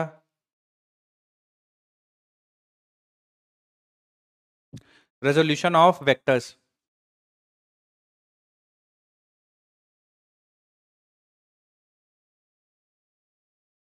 बच्चों सारे रेडी हो सारे? चलिए अब बच्चों 5 मिनट कोई कुछ भी नहीं, किताब कॉपी में कुछ भी लिखेगा, केवल 5 से 7 मिनट आप मेरी बात सुनिए। आप में से बहुत सारे बच्चे होंगे जिनको ये चीजें पता होंगी, कुछ बच्चे होंगे जिनको इसमें तकलीफ होगी। मेरी बात ध्यान से सुन लीजिए। इस कॉन्सेप्ट के बिना फिजिक्स आप कर ही नहीं सकते हो। 11th 12th कोई भी फिजिक्स पढ़ो बच्चों, इस कॉन्सेप्ट के बिना नहीं हो पाएगी। One of the very very important concepts, और आप देखोगे हर दूसरे या तीसरे सवाल में मैं इसको यूज करूंगा, इतना इंपॉर्टेंट है। डायरेक्ट सवाल नीट में आएगा क्या? नहीं, लेकिन नीट में जो सवाल आएगा वो इसके बिना सॉल्व नहीं हो पाएगा। तो बच्चों क्या इसका इंपॉर्टेंस आपको समझ में आ रहा है? बहुत ज्यादा इंपॉर्टेंट है। तो आप प्लीज मेरी बात जरा ध्यान से सुनिएगा। मैं हर एक स्टेप एक्सप्लेन करूंगा, आपको बहुत ध्यान से सुनना होगा। पेन कॉपी बिल्कुल नहीं चलाई, उसके बाद प्रैक्टिस क्वेश्चन सॉल्व करेंगे और जवाब देना पड़ेगा। चलिए शुरू करते बच्चों, resolution of vectors. Resolution of vector बच्चों, किसी को आइडिया होता है कि सर रेजोल्यूशन ऑफ वेक्टर में करते क्या है? बच्चों किसी को भी आइडिया हो कि सर ये करते हैं रेजोल्यूशन ऑफ वेक्टर में? किसी भी बच्चे को आइडिया हो जो शेयर करना चाहे? सही गलत का फिक्र मत करो। वेक्टर को, हाँ हाँ हाँ, वेरी गुड, वेक्टर्स को उसके कंपोनेंट्स में तोड़ते हैं। तो बच्चों इन शॉर्ट मैं आपको वेक्टर के कंपोनेंट्स लेना सिखा रहा हूं, ठीक है? जरा ध्यान से देखिए बच्चों, अगर कोई वेक्टर आपको ऐसा गिवन है, कोई वेक्टर ऐसा आपको गिवन है, ठीक है, और इसका आपको एंगल बता दिया गया है थीटा फ्रॉम एक्स एक्सिस, तो इस वेक्टर का एक्स एक्सिस के अलॉन्ग कंपोनेंट लेना और वाई एक्सिस के अलॉन्ग कंपोनेंट लेना, ये कहलाता है रेजोल्यूशन ऑफ वेक्टर। ठीक है, रेजोल्यूशन, रिजॉल्व कर दो वेक्टर को, वेक्टर का रेजोल्यूशन कर दो, या वेक्टर के कंपोनेंट ले लो, या इस वेक्टर का एक्स एक्सिस में कंपोनेंट ले लो, इस वेक्टर का वाई एक्सिस में कंपोनेंट ले लो। उन सब चीजों का मतलब एक ही होता है बेटा। जैसे कि मान लो ये एक वेक्टर ए है बेटा, और इसका मैं मैग्नीट्यूड ए मान लेता हूं, ठीक है, और मुझसे सवाल में कह दिया गया कि बताओ इस वेक्टर का एक्स एक्सिस के अलॉन्ग मैग्नीट्यूड क्या होगा। ठीक है, तो एक्स एक्सिस के अलॉन्ग बच्चों जब इसको आप तोड़ते हो, ध्यान से सुनिएगा बच्चों, तो एक्चुअल में उसका मतलब ये होता है कि इस वेक्टर का अगर आप प्रोजेक्शन लो, है ना, इस वेक्टर का एक्स एक्सिस में कंपोनेंट का क्या मतलब होता है? ये लेंथ जो मैं अभी हाईलाइट कर रहा हूं बेटा, उसको ध्यान से देखिएगा, जो लेंथ मैं अभी हाईलाइट कर रहा हूं, ये लेंथ, ठीक है, जो शैडो पड़ती है उस वेक्टर की एक्स एक्सिस पे, ये लेंथ जो है कहलाएगी बेटा x component of the vector. मतलब उस वेक्टर का एक्स एक्सिस के अलॉन्ग कंपोनेंट बच्चे, ये लेंथ कहलाएगी ए एक्स। ठीक है, अब लेंथ ए एक्स निकालना है बच्चों, कैसे निकालेंगे जरा ध्यान से देखिए। ये जो ट्राइंगल हाईलाइट आपको दिख रहा है बच्चों, ये राइट एंगल ट्राइंगल, ये देखिए जरा, इस राइट एंगल ट्राइंगल में बच्चों जो ये वेक्टर की जो लेंथ है, क्योंकि इसका मैग्नीट्यूड ए के बराबर है, तो मतलब लेंथ बेटा ए के बराबर हो जाएगी, सही है ना? तो इस वाले में देखो आप बच्चों कॉस थीटा लगाओ। कॉस थीटा बराबर क्या होता है बच्चों? कॉस थीटा बराबर फॉर्मूला बताओ, कॉस थीटा बराबर, वेरी गुड, तो इस थीटा के लिए बेटा बेस कौन सा होगा बोलो बेटा? वेरी गुड, और हाइपोटेनस क्या होगा बेटा? वेरी गुड, तो ए एक्स अपॉन ए लिख देंगे। तो बच्चों यहां से देखिए ए एक्स की वैल्यू क्या ए कॉस थीटा के बराबर आ जाएगी, बोलिए बेटा। तो एक्स कंपोनेंट इस वेक्टर का, इस वेक्टर का एक्स कंपोनेंट, ठीक है बच्चों, ए कॉस थीटा होगा। ठीक है, अब इसी वेक्टर का y कंपोनेंट निकालना है। y कंपोनेंट क्या होगा? y कंपोनेंट का मतलब बच्चों इस वेक्टर की शैडो जो y एक्सिस पे पड़ रही हो, इस वेक्टर की शैडो जो y एक्सिस पे पड़ रही है बच्चों, वो इतनी लेंथ होगी। ठीक है, जो मैं अभी आपको दिखाता हूं, वो इतनी लेंथ होगी बेटा, मतलब ये वाली लेंथ जो मैं हाईलाइट कर रहा हूं रेड से, ये वाली लेंथ होगी। ठीक है, अब ये वाली लेंथ जो है बेटा, ये वही लेंथ है जो ये लेंथ है, मतलब ये वाली लेंथ और ये वाली लेंथ बच्चों एक्चुअली दोनों बराबर है। ठीक है, तो मैं अगर इसको ए वाई बोल देता हूं बेटा, इसको ए वाई बोल देता हूं, तो ये वाली लेंथ भी बच्चों ए वाई ही कहलाएगी। क्या मेरी बात आप सभी को समझ में आ रही है? बोलिए बेटा। तो अब मुझे ए वाई अगर निकालना है, तो फिर से एक बार मैं ये राइट एंगल ट्राइंगल में देखूंगा और साइन थीटा की वैल्यू लिखूंगा। बोलिए बेटा, क्या हुआ? कौन सा वाला पार्ट? ग्राफ नहीं है भैया, ये वेक्टर है, आप थे इससे पहले सुन रहे थे बेटा।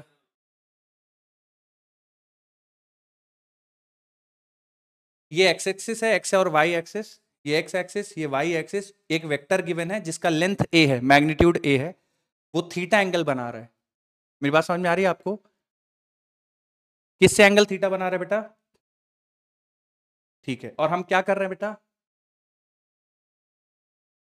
हाँ, इसको और क्या बोला जाता है कि इस वेक्टर का एक्स एक्सिस में कंपोनेंट निकालो, वेक्टर का वाई एक्सिस में कंपोनेंट निकालो। मेरी बात समझ में आ रही है? बोलो। हाँ, तो एक्स एक्सिस में कंपोनेंट ए एक्स लेंथ के बराबर होगी, तो इस वाले ट्राइंगल में कॉस थीटा लगाओगे। कॉस थीटा होता है बेस अपॉन हाइपोटेनस, ए एक्स अपॉन ए, तो ए एक्स की वैल्यू हो जाएगी ए कॉस थीटा। ठीक है, बोलो। हाँ, अब चलो तुम ही बताना बेटा साइन थीटा बराबर क्या होता है? फॉर्मूला बताइए साइन थीटा बेटा, ट्रिग्नोमेट्रिक रेशियो साइन थीटा, बोलिए क्या बेटा? Perpendicular upon hypotenuse. चलिए बेटा, इस वाले ट्राइंगल में देख के मुझे बताओ परपेंडिकुलर कौन सा होगा इस थीटा के लिए? परपेंडिकुलर ए वाई, और हाइपोटेनस क्या होगा बेटा? ए। तो क्या बच्चों यहां से आप देखोगे तो क्या ए वाई बराबर ए साइन थीटा? सबको क्लियर है क्या बच्चों यहां तक? ठीक है, अब हमारे पास जब बच्चों सवाल आएंगे ना, तो सवाल सॉल्व करते समय हम कभी भी ये पूरा कैलकुलेशन नहीं करेंगे कि अब हमें कंपोनेंट लेना है, तो बच्चों हम ये नहीं करेंगे कि ट्राइंगल लिखेंगे फिर कॉस थीटा लगाएंगे साइन थीटा लगाएंगे, नहीं, हम इसको डायरेक्ट याद रखते हैं। कैसे याद रखते हैं? देखिए, जिस एक्सिस से एंगल गिवन हो, फिर से सुनना बेटा, जिस एक्सिस से एंगल गिवन हो उस एक्सिस के लॉन्ग कंपोनेंट हमेशा कॉस आएगा। जैसे यहां पे बच्चों ये एंगल थीटा किस एक्सिस से गिवन है? एक्स एक्सिस या वाई एक्सिस? बोलो। तो एक्स एक्सिस का लॉन्ग कंपोनेंट क्या आएगा बेटा? ए कॉस थीटा, मतलब उसका magnitude into cos of theta. बोलो क्लियर है? जब मुझसे वाई कंपोनेंट पूछा जाए, एंगल मुझे एक्स से दिया और वाई कंपोनेंट पूछा जाए, तो हमेशा ध्यान रखना बच्चों साइन थीटा आएगा, ए साइन थीटा। बोलो क्लियर है? तो जिस एक्सिस से एंगल गिवन हो उसके अलोंग कंपोनेंट में कॉस थीटा आएगा, और उसके अलावा वाली एक्सिस में क्या आएगा बच्चों? बोलना पड़ेगा तुम लोग को, साइन थीटा। जैसे बच्चों ये एक्स के साथ एंगल गिवन है, तो एक्स एक्सिस के अलोंग कंपोनेंट क्या आएगा बेटा? बोलिए। Very good. वाई एक्सिस के अलोंग कंपोनेंट क्या आएगा बेटा? ए साइन थीटा। वेरी गुड बच्चों, एक चीज और जरा ध्यान से देखिए, ध्यान से देखते रहिएगा बच्चों, बहुत इंपॉर्टेंट डिस्कशन है। तो कंपोनेंट लेना हमें आ गया, अब आगे की बात सुनिए बच्चों। अब बच्चों मैं आपसे बोलूं कि बेटा अपना एक काम करो, ए X square plus A Y square की वैल्यू बता दो कितनी होगी। तो ए X square plus A Y square, बेटा क्या तुम लोग को पाइथागोरस थ्योरम आती है बच्चों? तो ए X square plus A Y square किसके स्क्वायर के बराबर होगा बेटा? बोलो सही है बच्चों? तो अगर मुझे किसी वेक्टर का मैग्नीट्यूड चाहिए, तो क्या बेटा मैं वो square root of A X square plus A Y square कर दूंगा? बोलिए बेटा। क्लियर है? तो ध्यान रखिए, जैसे कोई वेक्टर हमें गिवन है, उसका मैग्नीट्यूड निकालना है, उसके एक्स और वाई कंपोनेंट्स गिवन है, तो उसके लिए बच्चों सीधा सीधा फॉर्मूला लगाएंगे, ए बराबर under root of A X square plus A Y square. क्या मेरी बात समझ में आई है बच्चों? ठीक है, इतना आप नोट करिए, फिर इससे रिलेटेड सवाल करेंगे।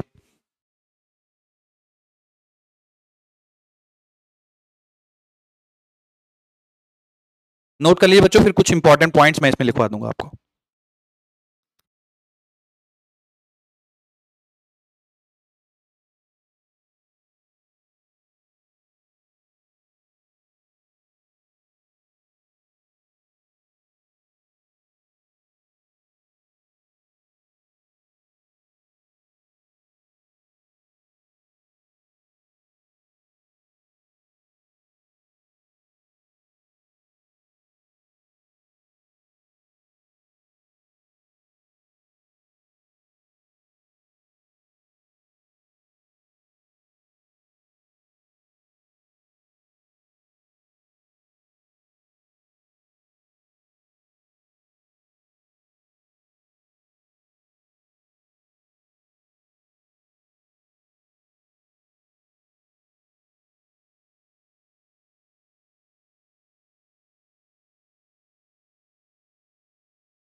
बच्चों क्या लिख लिया आप सभी ने?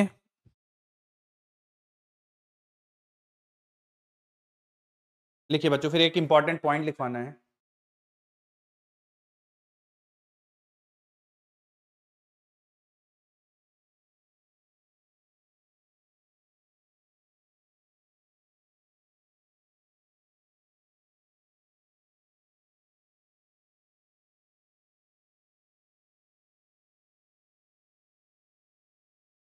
बोलिए बेटा, डन है? लिखिए बच्चों, जल्दी जल्दी लिखिए। गुड गुड गुड, लिखिए जल्दी से। गुड। हाँ बच्चों, एक नोट हेडिंग डाल दीजिए, नोट।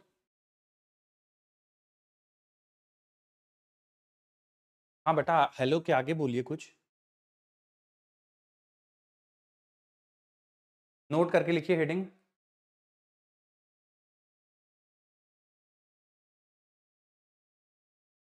नोट के आगे लिखिए बेटा।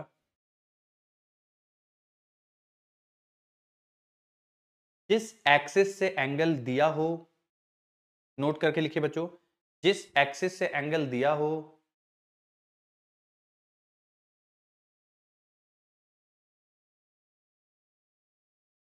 जिस एक्सिस से एंगल दिया हो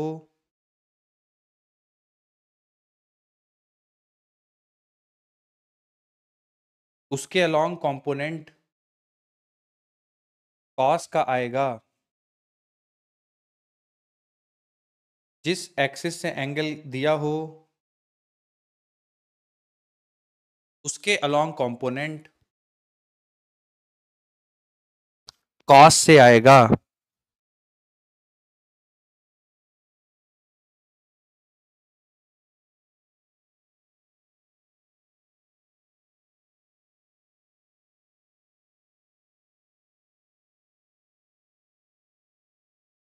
और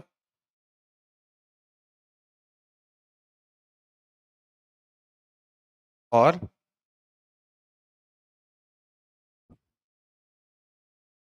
उसके परपेंडिकुलर कंपोनेंट साइन से आएगा। जिस एक्सिस से एंगल दिया हो उसके अलोंग कंपोनेंट कॉस से आएगा।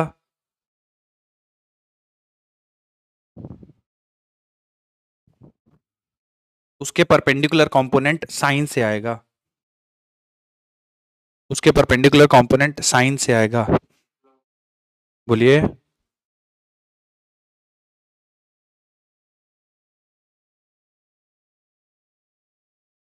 बच्चों सभी ने लिख लिया है क्या? ठीक, ठीक है बच्चों, एक चीज और देखिए जरा ध्यान से। जब हम x कंपोनेंट जैसे इसका निकाल रहे हैं तो ax आ रहा है, और y कंपोनेंट निकाल रहे हैं बेटा तो ay आ रहा है। तो अगर मुझे कोई बोले कि आप फाइनल वेक्टर लिख दो, तो देखिए बच्चों, फाइनल वेक्टर कुछ इस तरह से लिखा जाएगा। वेक्टर a बराबर ax आई कैप प्लस ay जे कैप। बच्चों मेरी बात समझ में आ रही है आप सभी को? है ना? जितना x एक्सिस के लॉन्ग वैल्यू होगा उसको आई कैप से मल्टीप्लाई कर देंगे, और जितना y एक्सिस के लॉन्ग कंपोनेंट होगा उसको j कैप से मल्टीप्लाई कर देंगे। तो वेक्टर a बराबर ax आई प्लस ay j।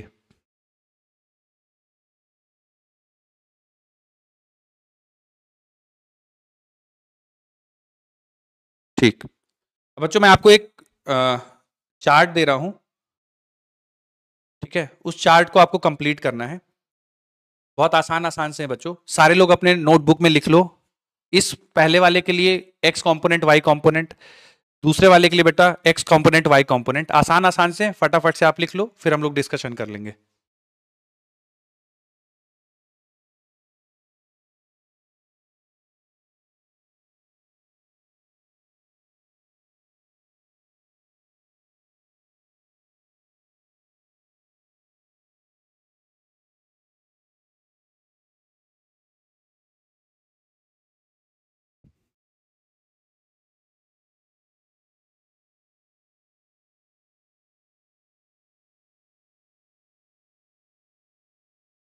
हाँ, सारे x और y एक्सिस स्टैंडर्ड ही हैं। ठीक, ठीक। स्टैंडर्ड x और y एक्सिस। कितने बच्चों ने लिख लिया बेटा चारों वैल्यूज? कितने लोगों ने लिख लिया? हाथ उठाओ। Good good, very good, very good. अब बेटा देखो, ये एंगल हमें 60 डिग्री एक्स एक्सिस से गिवन है, तो इसका एक्स कंपोनेंट कितना आएगा बेटा? एक्स कंपोनेंट अगर 60 डिग्री एक्स, 10 cos 60 यानी 10√3/2, सही बात है बेटा। चलिए y कंपोनेंट कैसे निकालेंगे बेटा? 10 साइन, बेटा एक सेकंड मैंने गड़बड़ लिख दिया, cos 60 है ना? हाँ हाँ, 1/2 आएगा बेटा, 5 आएगा आंसर। ठीक है, दूसरा वाला कंपोनेंट 10 sin होगा, तो बच्चों 10 × √3/2, तो बच्चा 5√3 आएगा। ठीक है बच्चों, अगर ये 60 डिग्री है ना, तो देखो एक्स और वाई कंपोनेंट को एक दूसरे तरीके से कंफ्यूज मत हो जाना थोड़ा सा। जैसे मान लो मैं ये बोल दूं कि ये देखो ये 60 है तो ये 30 होगा ना बेटा, तो इस चीज को वाई कंपोनेंट ऐसे भी लिख सकते हो आप, 10 cos 30 भी लिख सकते हो, सेम ही आंसर आएगा। मेरी बात समझ में आ रही है बच्चे? तो जिस एक्सिस से एंगल गिवन हो उसके अलोंग हमेशा cos आएगा। मेरी बात समझ में आ रही है बच्चों? ठीक है, एक्स कंपोनेंट देखिए, ये वेक्टर है, इसका एक्स एक्सिस के लॉन्ग कंपोनेंट कितना लिखूं बेटा बोलो? 20, 20 sin 30 लिख देना चाहिए बेटा, तो ये 10 आ जाएगा है ना। और वाई कंपोनेंट कितना हो जाएगा बेटा? 20 cos 30। हाँ, कहां पे बेटा?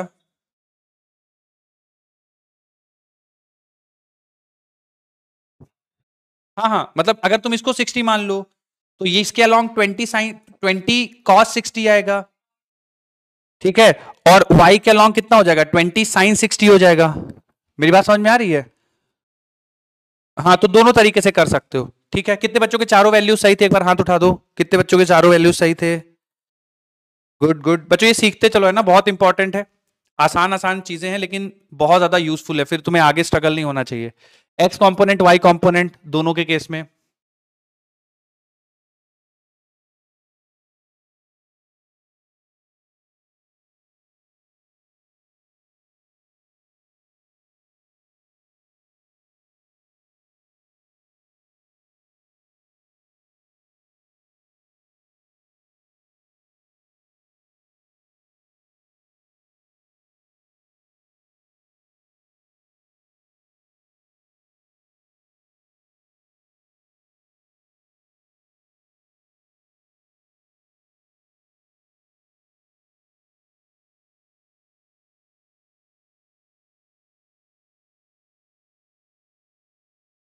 बच्चों हो गई चारों वैल्यूज?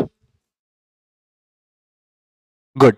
चलो पहले वाले का बताओ बच्चों, एक्स कंपोनेंट कितना लिखूं मैं? हाँ, तो क्या बच्चों √2 cos 45 लिखना चाहिए? क्या बच्चों 1 यूनिट आएगा? लेकिन बच्चों इस कंपोनेंट की डायरेक्शन किधर होगी, प्लस एक्स एक्सिस या माइनस एक्स एक्सिस? तो बेटा इस कंपोनेंट का मैग्नीट्यूड तो 1 है, पर डायरेक्शन माइनस आई कैप है। मेरी बात समझ में आई है बच्चों? इसका वाई कंपोनेंट का मैग्नीट्यूड कितना होगा बेटा? क्या √2 sin 45 लिखना चाहिए बच्चों? ये भी वैल्यू 1 होगी, बट डायरेक्शन क्या होगा बच्चों? प्लस जे कैप आएगा। हाँ, तो बच्चों इसका जो, अगर मैं इसको वेक्टर लिखूं ना, इसका वेक्टर फॉर्म लिखूं, मान लो मैं इसको वेक्टर ए बोल देता हूं, तो बेटा ये आएगा माइनस आई कैप और प्लस जे कैप। बोलो बच्चों बात सही है? माइनस आई कैप प्लस जे कैप, क्लियर है ना बेटा ये? चलो दूसरे वाले को देखो, एक्स कंपोनेंट दूसरे वाले का बेटा 10√3, बोलो।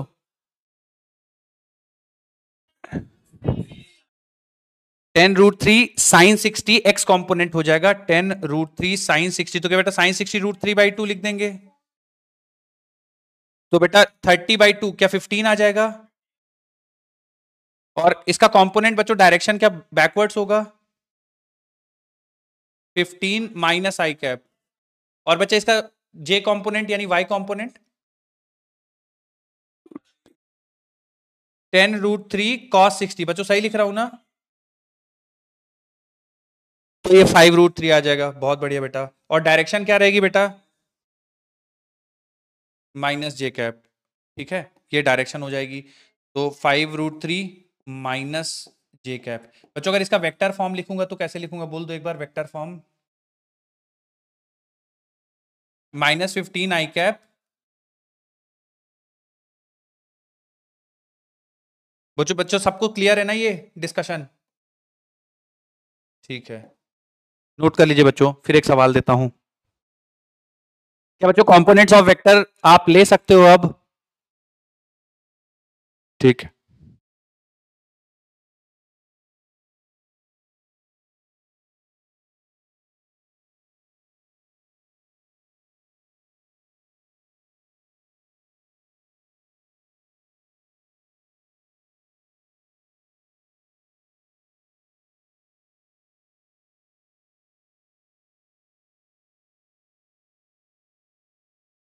डन है, ओके। ठीक है बच्चों, एक सवाल दे रहा हूं, ध्यान से देखो। एक इंक्लाइन प्लेन है, ठीक है, इस इंक्लाइन प्लेन का एंगल, बच्चों बातें नहीं करो, इस इंक्लाइन प्लेन का एंगल 37 डिग्री है। इसमें एक ब्लॉक रखा है या एक पार्टिकल रखा है, ठीक है। इस पार्टिकल का मास है बच्चों 10 किलो, 10 kg इस पार्टिकल का मास है। जी की वैल्यू लेना बच्चों 10 मीटर पर सेकेंड स्क्वायर। पहला पार्ट आपको बताना है कंपोनेंट ऑफ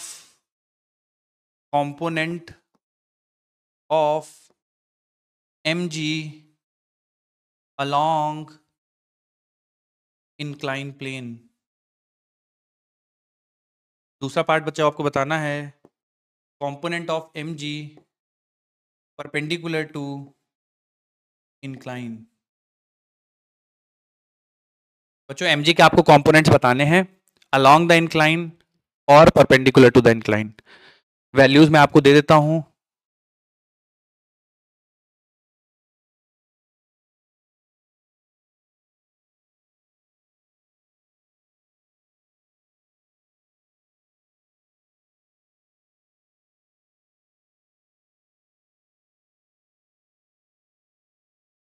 अच्छा अच्छा अच्छा, नहीं सही करता हूँ, 4/5।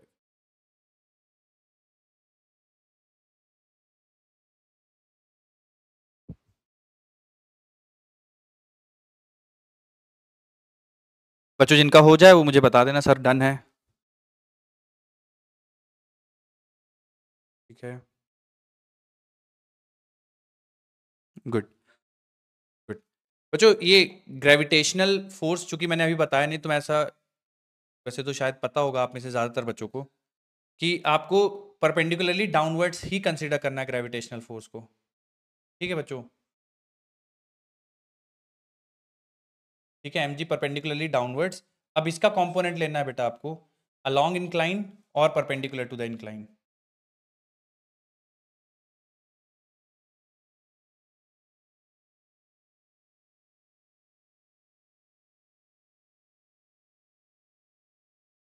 चलिए, कितने बच्चों ने कंप्लीट कर लिया बेटा, एक बार हाथ उठा दीजिए। कितने बच्चों का कंप्लीट हो गया है, हाथ उठाइए। बच्चों ये कंपोनेंट्स निकालना सबसे ज्यादा आपको न्यूटन्स लॉज ऑफ मोशन में आएगा, सबसे ज्यादा। ठीक है, तो बहुत अच्छे से बेटा क्लियर होना चाहिए ये। मैं इसी का एग्जांपल ले रहा हूं एक, जैसे यहां पे देखो ग्रेविटी के दो कंपोनेंट निकालने हैं। एक तो अलोंग द इंक्लाइन निकालना है बेटा, ये वाला, ठीक है, और एक परपेंडिकुलर टू इंक्लाइन निकालना है, यानी बच्चों ये वाला। अब कैसे निकालें? तो बेटा देखिए, जब अलोंग द इंक्लाइन निकालना है, एमजी इस तरह से एक्ट कर रहा है बेटा, ये 37, ये 90 डिग्री है ना, तो ये वाला एंगल बेटा आपका 53 डिग्री होगा। ठीक है बेटा, कैसे सर? क्योंकि 90 डिग्री होता है, मतलब 180 डिग्री होगा, ये 90 बचा तो 90 माइनस 37, ये 53 होगा। ठीक है, और अगर ये 53 है बेटा, तो ये वाला एंगल फिर से 37 हो जाएगा, है ना, क्योंकि टोटल 90 होना है। बच्चों मेरी बात समझ में आ रही है?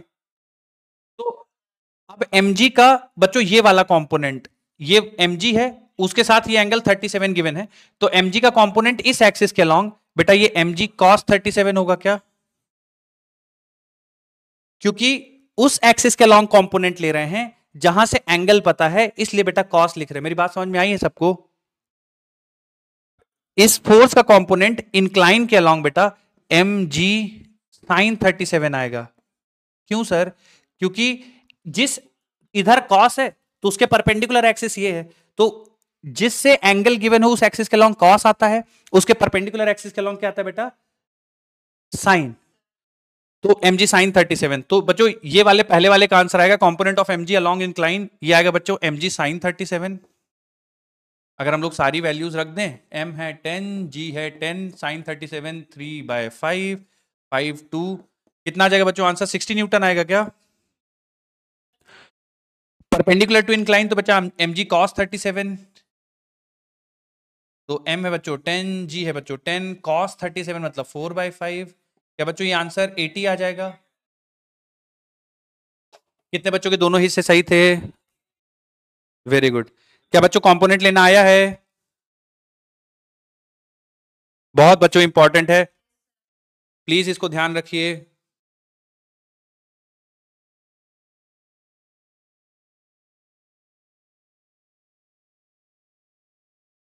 अभी जब मल्टीपल फोर्सेस ऐड करेंगे, वेक्टर का एडिशन करेंगे, वहां पर भी कंपोनेंट्स बहुत ज्यादा आएंगे, तो कंपोनेंट्स का याद रखिए। जिस एक्सिस से एंगल गिवन हो उस एक्सिस के अलोंग कॉस आता है, उसके परपेंडिकुलर साइन आता है।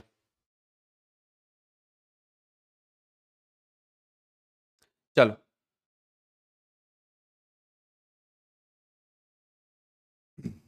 तो बच्चों ये कंपोनेंट है, और जैसे ही आप कंपोनेंट लेंगे तो बच्चों वेक्टर लिखना आना चाहिए ए X I cap plus A Y J cap. अगर बच्चों आपको वेक्टर इस तरह से गिवन है, एक A X I cap plus A Y J cap, जो उसका मैग्नीट्यूड होगा बेटा वो under root of A X square plus A Y square होगा। मेरी बात समझ में आ रही सारे बच्चों को? X component I cap plus Y component J cap, तो क्या under root A X square plus A Y square होगा बेटा? बोलो। अगर बच्चा 3 एक्सिस में गिवन है रेक्टेंगुलर कंपोनेंट्स वेक्टर इन 3 डायमेंशन, तो क्या बच्चा जेड कंपोनेंट भी ऐड हो जाएगा? तो बेटा वेक्टर ए जो है हम लोग लिखेंगे ए X I plus A Y J plus A Z के। तो मैग्नीट्यूड ऑफ वेक्टर ए क्या हो जाएगा बेटा? Magnitude of vector A under root of A X square plus A Y square plus A Z square. बोलो क्लियर है बच्चों? ठीक है, तो मैग्नीट्यूड ऑफ वेक्टर ए, हाँ हाँ क्या हो बेटा? हाँ ठीक है, मैं रिपीट कर देता हूं। देखिए मैं क्या कह रहा था कि अगर कोई भी वेक्टर आपको दिया है, हाँ उस पे भी आते हैं, कोई वेक्टर, क्या बेटा? जब क्वेश्चन पे थे,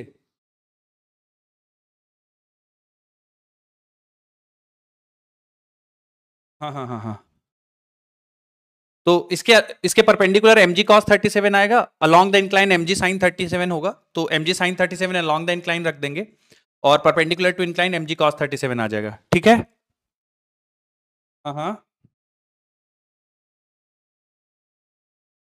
देखिए ये एंगल 37 है, ठीक है, माइक क्लियर है ये बेटा, आपको बोलना पड़ेगा क्योंकि मैं पूछूंगा आपसे। ये एंगल 37 गिवन है, ठीक है बेटा, ये एंगल 90 होगा।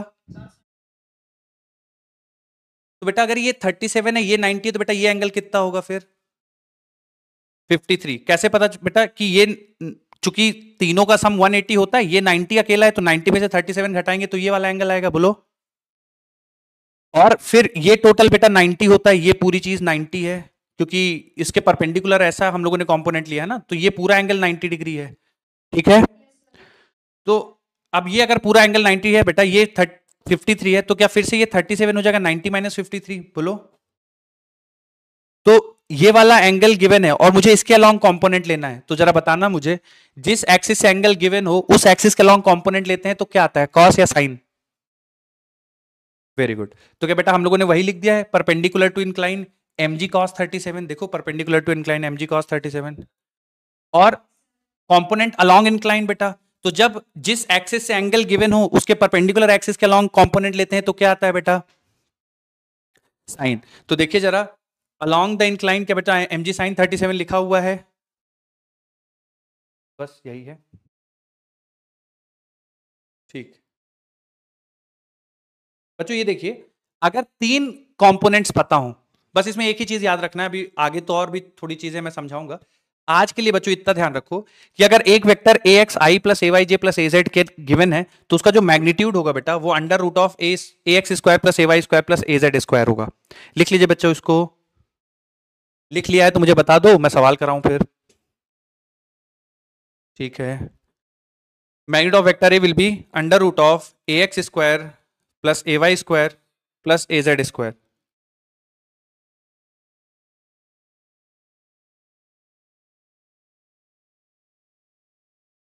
अगर तीनों कंपोनेंट्स गिवन है तीनों एक्सेस के लॉन्ग, तो magnitude of vector A under root of A X square plus A Y square plus A Z square.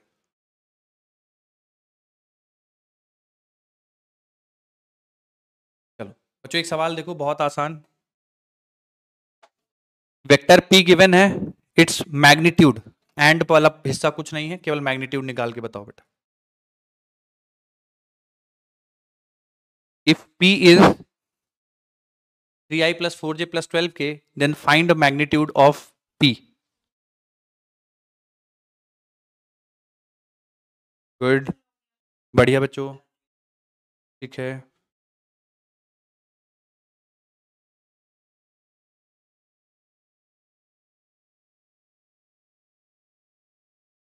चलिए तो बेटा अगर इसमें मॉड ऑफ वेक्टर p निकालना है तो हम लोग को लिखना पड़ेगा अंडर रूट ऑफ 3 का स्क्वायर, क्योंकि बच्चों x कंपोनेंट है, प्लस 4 का स्क्वायर प्लस 12 का स्क्वायर। सारे बच्चों को समझ में आया बेटा ये? तो देखो रूट के अंदर क्या बन जाएगा, 9 16 9 16 प्लस 144।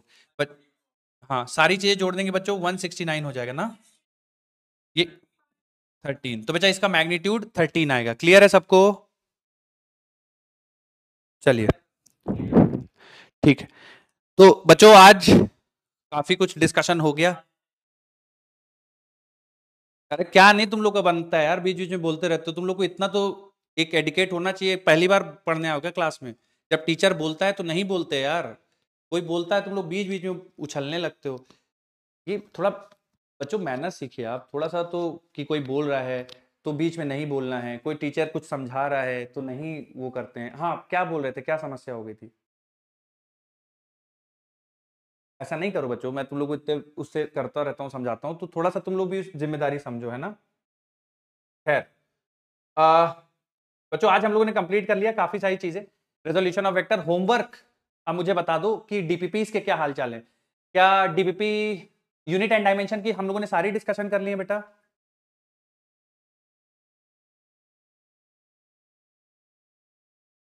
लास्ट वाली रह गई है? अच्छा, और बच्चों तुम लोगों ने वो डीपीपी कर ली हैं कंप्लीट जो बेसिक मैथ्स वाली हैं? ठीक है, तो एक काम करते हैं बच्चों,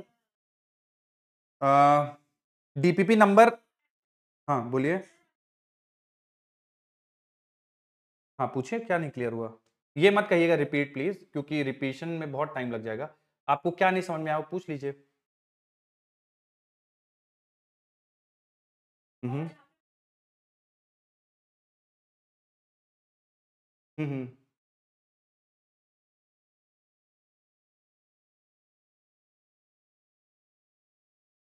राइट। अब ये 37 पता है ना, तो मुझे ग्रेविटी का कंपोनेंट इसके अलोंग लेना है, ठीक है। तो जिस एक्सिस से एंगल गिवन होता है उस एक्सिस के अलोंग कंपोनेंट क्या आता है बताओ बेटा? तो वही लिखा है देखो, और उसके परपेंडिकुलर क्या आता है? तो वही लिखा है देखो। आया समझ में?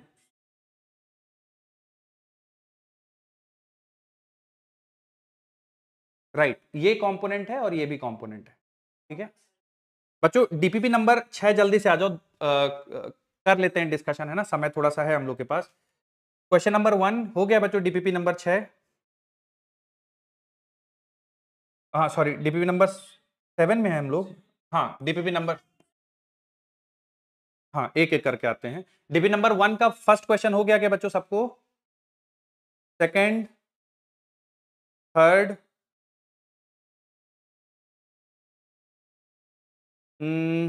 जीरो रीडिंग है बच्चे मेन स्केल की, और सर्कुलर स्केल 52 डिवीजन है। Given that 1 millimetre on the main scale corresponds to 100 on circular scale. बच्चे जिन्होंने भी पूछा है जल्दी से इसका मुझे लीस्ट काउंट बताइए। लीस्ट काउंट क्या होगा बेटा इसका? लीस्ट काउंट का formula pitch upon circular division होते हैं ना बच्चों, सर्कुलर जितने भी तुम्हारे सर्कुलर मार्किंग होती हैं, याद है बेटा? Division on circular scale. बहन जिन्होंने पूछा है कहाँ हैं आप बेटा?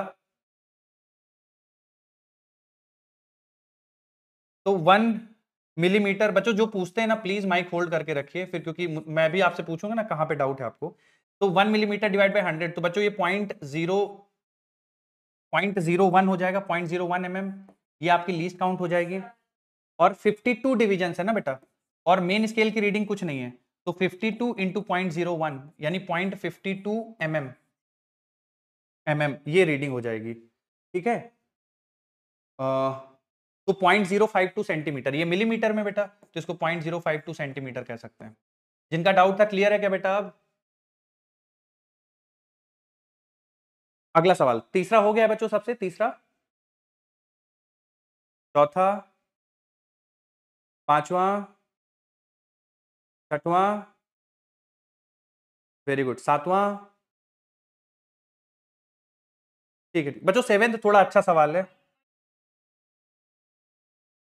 हाँ मैं करा देता हूँ बच्चों।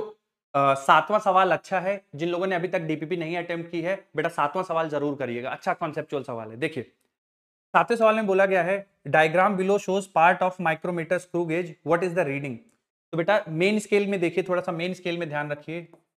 मेन स्केल रीडिंग बच्चों आप अगर देखो तो इसमें 0 से 5 तक, जो 0 मिलीमीटर से जो 5 मिलीमीटर वाला लेंथ है ना बेटा, उसको 10 हिस्सों में डिवाइड किया गया है। नोटिस किया बेटा आपने? 10 हिस्सों में डिवाइड किया गया है, यानी एक मार्किंग की जो वैल्यू है बेटा वो 0.5 mm है।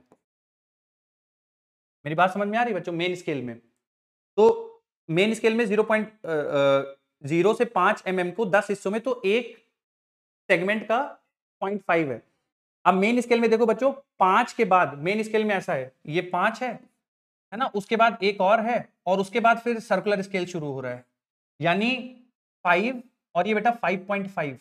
तो मेन स्केल रीडिंग एक्चुअली बेटा 5.5 मिलीमीटर है। जिनका डाउट है बेटा समझ में आ रहा है, जो मेन स्केल की रीडिंग है ना वो 5.5 mm है, क्योंकि ये 5 हो गया और 0.5 और चले जाएंगे तो 5.5 mm। ठीक है, और उसके बाद बच्चा आप देखो सर्कुलर स्केल की रीडिंग देखो, सर्कुलर स्केल रीडिंग है 37 है, वेरी गुड। तो सर्कुलर स्केल की रीडिंग 37 है, तो लीस्ट काउंट बेटा कितना होता है स्टैंडर्ड का? 0.01 mm है ना, तो सर्कुलर स्केल का वैल्यू कितना आ जाएगा? 0.37 mm। ठीक है बेटा, और टोटल रीडिंग कितनी हो जाएगी फिर सर्कुलर स्केल रीडिंग? तो 5.87 आंसर आना चाहिए बच्चों, है ना, मिलीमीटर। बोलो क्लियर है बेटा? ठीक है, आठवां हुआ है बच्चों, आठवां सेम कॉन्सेप्ट है बेटा। नौवां हुआ है बेटा, नौवां। 10th हो गया बेटा, 10th। चलिए,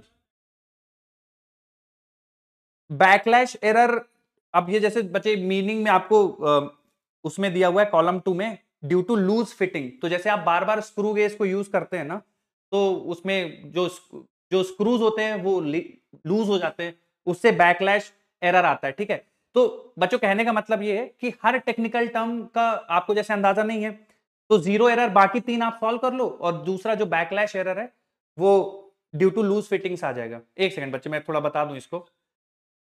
ठीक है, तो ऐसे कोई टेक्निकल टर्म दिखे ना बच्चों जिसका आपको अंदाजा नहीं हो, तो बाकी सब देख लो। और बच्चों मैचिंग टाइप कैसे सॉल्व करते हैं आपको आइडिया है ना, जो आपको ऑप्शन एलिमिनेट करने हैं, ठीक है, उसके बाद करने सॉल्व। ठीक है, तो उसका थोड़ा ध्यान रखना।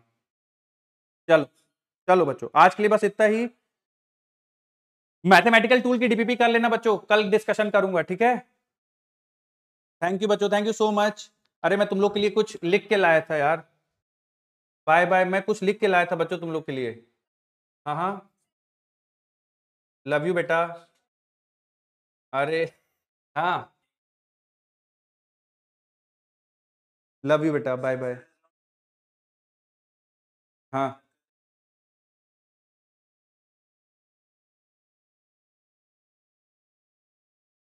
कर सकते हैं बेटा, पर आप एक ही याद करो नहीं तो कंफ्यूज हो जाओगे।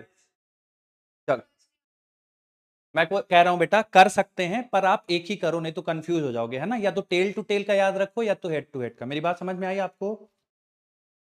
हाँ, थैंक यू बेटा। बाय बच्चों, bye bye, thank you so much, thank you thank you.